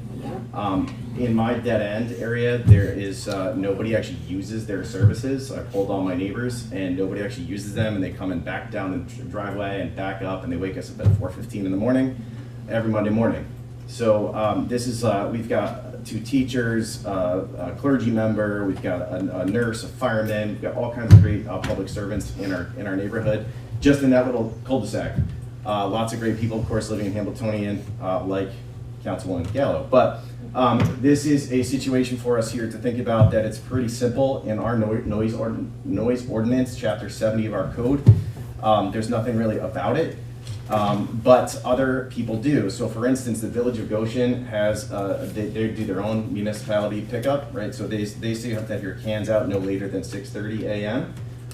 For us in Hamiltonian, you'd have to have them out at 4 o'clock in the morning if you're using that service or not. Town of Montgomery, chapter 77 of their code, 73-3, has lists what they call daytime hours for this kind of work. For municipal codes, they list daytime hours between 8 a.m. and 9 p.m., Monday through Saturday. And there's a different one for Sunday. Cut that off of my copy and paste here. And so they have that listed out, and that includes the solid waste collection for trash pickup that has to be through that. So that's just up in Montgomery. Town of Florida, code 83-5B has a policy on loading of commercial vehicles, which I would lump into that. It wasn't very clear on there, but they also list certain hours beginning at 9:30 a.m. During the week, and 9 a.m. on 6:30 a.m. during the week, and 9 a.m. on Saturdays and Sundays. Middletown, code 332-2 has a policy on unreasonable noise, including power equipment. Unreasonable noise, 332-2B talks about motor vehicles, generating noise from a vehicle, dumping and hauling, excessive squealing of tires, all kinds of things in there. So what I'd like to do is just have to petition you guys to relook at our town ordinance for noise. I can't cut my grass before 8 a.m. according to our noise ordinance, but yet large trucks can come up and down our streets, waking up and disturbing our neighbors and friends and community servants. So I would like to petition you to think about doing that, and just leave it on your hands. Thank you. Jonathan, I sent you my email just to forward me. So I know part of the issue with waste, because I did call county waste after I saw everything, part of the issue with waste is the fact that the county and IWS are only open up until 3 o'clock, so they can't keep their waste on the truck overnight as per DEC, so they have to get out there early to get a double run to the county. So I did talk to them about the possibility of, moving it to a 6 o'clock in the morning, especially in the developments, and they're supposed to get back to me on that. Thank you. When I called county waste, they said, yeah, we can start at 4 in the morning unless there's a town ordinance. And so that's why the town ordinances that do exist. I agree with you. John, obviously living there, so when we first moved there, county waste did pick up at a reasonable time, and we had a friend who was a driver for county waste, and at some point we went from residential to commercial. So now we are now on a commercial schedule, even though we're in a residential district. Yeah. So it's extremely unreasonable, and we again have talked to all of our neighbors and saying, hey, just don't use them. But unfortunately, some people continue to use them, and to John's point, even though we don't use them, we're woken up at 4:15 every Sunday night, Monday morning. I spoke to IWS and Morangi, both of them said the same thing. They're commercial sites, because they're commercial, they do start at 4:30 in the morning. They're residentials, they don't begin before 6 o'clock. Yeah, so that's not happening here, but another way it could be, maybe instead of using all these services that come through our towns, because now we have, at least the village is consistent on having, one day of the week, certain hours, because it's the village, but with all these different trash companies, it actually does affect the quality of life in our municipalities, and thinking that we all have to figure this out. That's the next meeting. Logically, and so now if maybe the town, this is a further extreme than amending the ordinance, but if they negotiate on our behalf better prices and consistent rates as well, that might be helpful as well. If we can do it with Medicare drug prices at the federal level, I think we could probably do it with trash pickup. It's something that we were looking at a town-wide garbage pickup on an individual company, so we can control it. Right. I have the RFP almost completed. I'm going to present it to the board in the next meeting or the following meeting. You weren't kidding about next meeting. Thank you. Yeah. Appreciate Awesome. it. No, I was. I thought that was a trip. No, I wasn't. Thank you. Yeah, we have the RFP almost completed. Thank you guys. Yeah. Thank you. John, will you send that to me regardless of what's going on to our? Yeah, sure. Thank you. Nobody else? Neil? Thank you. I have to say congratulations, okay, to talk to Kelly. Yeah. I'm impressed, she got there. She's, listen, she got, I don't wanna say scolded, but she got direction from somebody in Albany that this has become a priority for them. She doesn't know what to do? No, I agree, and I agree, everything you said, they are not gonna take it over, they're not gonna. They're not gonna take it over. They're looking for somebody else to do it. The biggest issue you have, the biggest issue we have as a municipality, is if the Milo family just says, here are the keys, and walks away. They're willing to do that tomorrow. I mean, they will walk away tomorrow and give anybody the key. If anybody wants it, Yeah. I can tell you how to get in touch with them. Yeah. No, they will if somebody says they'll take the key, but they're almost at the point where they're just gonna throw them and say, we're out of here. No, I agree with you. Okay, on the psych center thing, and one of the concerns I did hear was about taking the leachate from the landfill. Rick, you know as well as I do that leachate is considered different than regular seepage or whatever, septic or whatever. And I know that Tony takes that leachate, I think, to Beacon. To Beacon. Beacon Yeah. and Newark. Yeah, so I know leachate is a tough thing, but I know that if we took that over, we would end up not being able to take that leachate there unless it's a heck of a lot of upgrades. Yeah. It has to be tested, and that's what, John left already? Yeah. They've tested it already, it's almost groundwater. But it's that much groundwater, everybody knows it would take it somewhere closer, and it's not yet that good. At one point in time, they were taking it to Middletown, and Middletown got in trouble for it. Because they weren't It's something that we have to look at. Yeah. I'm wondering why it's Maybe not, look at. why it's not cheaper to consider hooking up to Amy's Kitchen's lines. And I understand not going to probably give those to us free, but it So, might be cheaper. as part of that, as part of the discussion I've had with Amy's Kitchen and with the city of Middletown, is we would be bound to be second in line. If there was an issue in Middletown, they could just shut us off, both for water and sewer. Yeah. Can't run a district like that. No, I Have a backup. understand that. That's right. The other question that was brought up, and I think you brought it up, George, about traffic out there and that. I know that Jeremy on the planning board brought that up a while back at one of the meetings about, look, we really start to have to look at these things again because we approve projects and then they don't come in for a while, and now the projections or whatever are possibly no longer valid. And we did bring that up and have somewhat of a discussion at the planning board last meeting about traffic, because we have at least one subdivision in town that's been sitting out there for probably 10 or 15 years with an approval, and now with our projections that, hey, traffic's gonna increase in the background by 2% a year or whatever, and now we're already 30% more traffic without them even being built yet. So we do have concerns about that and updating stuff. Which development? We're doing a traffic study. Rieger Homes has been out there and approved for a while. They're still sitting there. I think they're still trying to figure out where they're gonna get us. On Craigville? Yeah, on Craigville. There's 30% more cars going? I'm not saying, I'm saying what we, Wow. no, I'm not saying there is. What I'm saying, Go back, what are we talking about, traffic where? no, we're talking about traffic increase in general. George brought. He started. In general, he after started Amy. somewhere In else. general, I'm talking in general. George Right. brought it up about, I think, Well, on in 2016, Amy's did some stuff. Right. There's been a lot of Now increase in changes. cars and Sure. trucks and everything. And that's really started, the conversation really started with Jeremy about, on 17M there, it seems like the traffic has increased tremendously in the last few years. Yes. And therefore, a lot of the projects that we've looked at there maybe should be looked at again or revisited for traffic, but even in general, maybe. I don't know that traffic has increased anywhere else. But So a question. So when you're looking at an applicant and you're approving an applicant, you approved 2602 Route 17. They haven't built it yet, but you approved it. Right.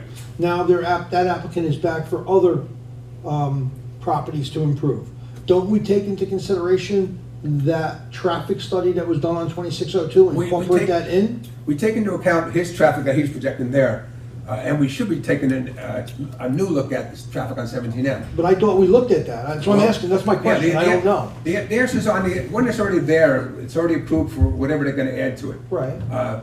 What has happened is since, and I'm going to say that's 5 years ago that maybe we approved him, whatever the number is, we approved him a while back. Yeah. And since that time, when he's looking at the other stuff on the other side now, there is additional traffic on 17M that new new projects. that are gonna Aside from his project. Aside from his project. But we're gonna also we take into account any project that's been developed or being developed in there. So when we look at those other projects, we look at what we call KEDM, we look at what's been done on Police Drive, those 2 new warehouses there, 3 new warehouses maybe on Police Drive, and everything else proposed on that stretch there. So we have 1 approved warehouse right now, we have looking at 2 more proposed warehouses.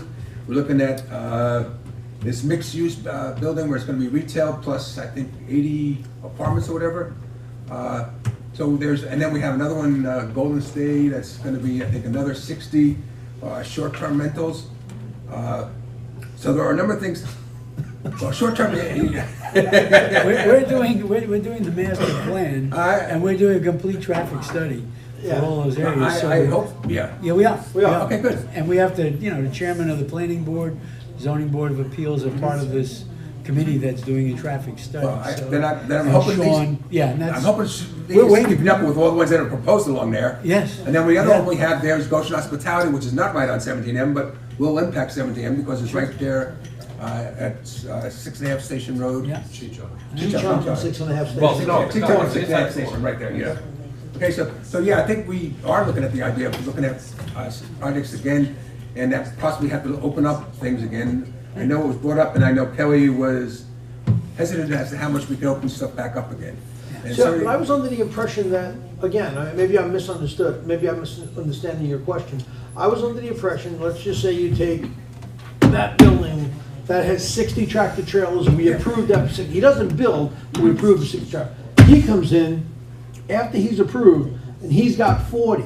So we're already taking into consideration his 40 to add to that 160 when we're determining if the traffic flow is acceptable or not. Except that the one thing that we also take into account usually, and it's a projection and a hope that we're right kind of a thing, is that, look, no matter, if we did absolutely nothing in Goshen for the next 15 years, we're gonna get more traffic. Why? Because people around us are gonna have more traffic. So we take into account, and I don't know the percentage, so I could be wrong, I'm saying 2%. So we said traffic's gonna increase by 2% each year if we do absolutely nothing at all. We call it a no-build situation. So if we have no building at all in Goshen, we project that 17M is gonna get 2% more traffic a year. I don't know if it's 2%, so do not crucify me for that one, but it is a number that we throw in there. So we did that for 17M for all these projects. We do that for, out on Riegers, when we did that, we projected some kind of increase in traffic. So we do that everywhere when we have the bigger projects. We look at some background growth. So that's the thing that we don't take into. If you're sitting there and you haven't done anything for 10 years, we're then already at doing it. 20% more. We're doing it. Okay. We're working. But I don't know if it's sick, it's just 17M, or were they gonna go to the whole town? The whole town.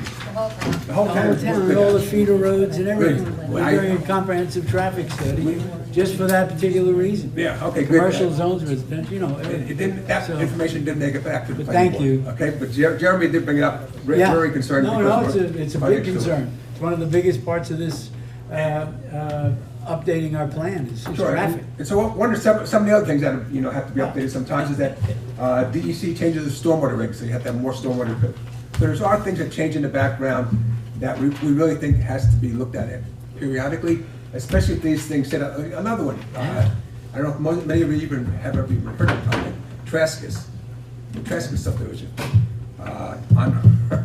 on Arcadia Road, at the very bottom of Arcadia Road, the old farm on the right-hand side. That one's been sitting out there probably for 20 years. It has not been built yet.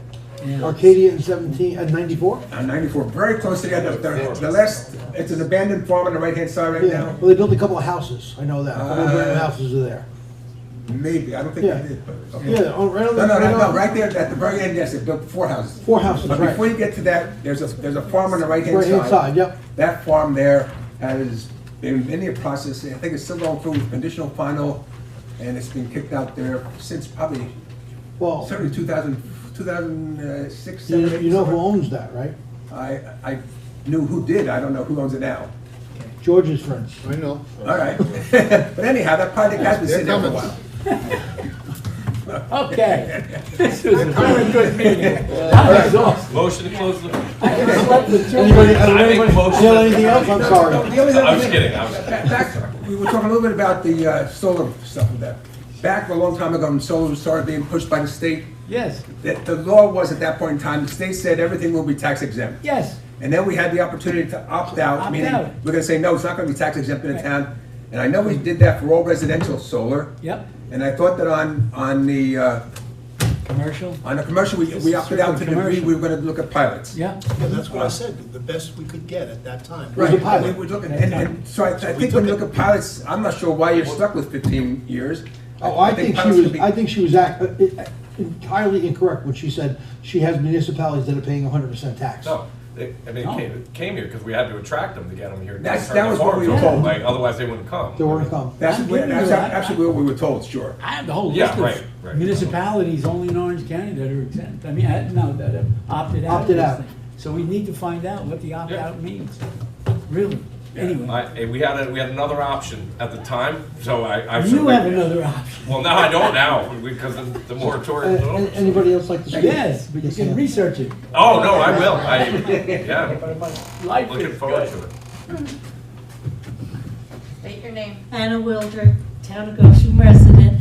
On what Neil said with the development that's going to be put in with the stores, I don't remember the name of it, with the stores and the apartments on top. What is that? That's Lucas property, It right? is Lucas property, I'm not sure. Is that Sun something? What is it? It's right by the intersection with. I know where it is. Yeah. So they were supposed to test the residents' wells. There's only 2 people in the entire development that had their wells tested.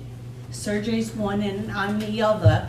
And I wasn't even home that week. My husband had surgery done, so I was down in the city. And they said there's only gonna be a 2% drop in the percentage of water with them running that project. Was that? Building the stores and the apartments above it. I don't think that's an accurate reading, and I think that they need to get more well readings in the area before they can move ahead with that. That's, Because, you need to, like I said, there was only 2 in the entire development, I would write a Howard and Rolling letter, Ridge. I would write a letter to Lee Burris and the planning board. We don't have any control over that. That's part of the secret process. Okay. Just say, I disagree with what they had, and I'd like to see additional testing done. Yeah. I mean, I don't see how they can go by 2 people and say it's only gonna be a 2% drop in the water pressure. That don't make any sense. I'm sure an engineering firm did it, and they put their, they attested to it, but it's a legitimate question, but you have to ask them. Okay, thank you. Yeah. Yeah, it's finalized, but he's waiting on water and sewer. How many units does he want? My husband went for surgery. I don't know, it's a commercial downstairs, and there's 2 floors of residential. I don't know how many apartments. Right on 17? Nobody else? Motion to close. Your window. You sure? Yeah, come on, Joe. It's snowing or is the sun out? You can stay here over. Son. All right, can I have a motion to close the town board meeting? Don't move. Second. I have George and Melissa. All in favor? Aye. Thank you very much for enduring this. Thank you. Thank you. You're gonna swear Chris in now, or? We have time before the next PRB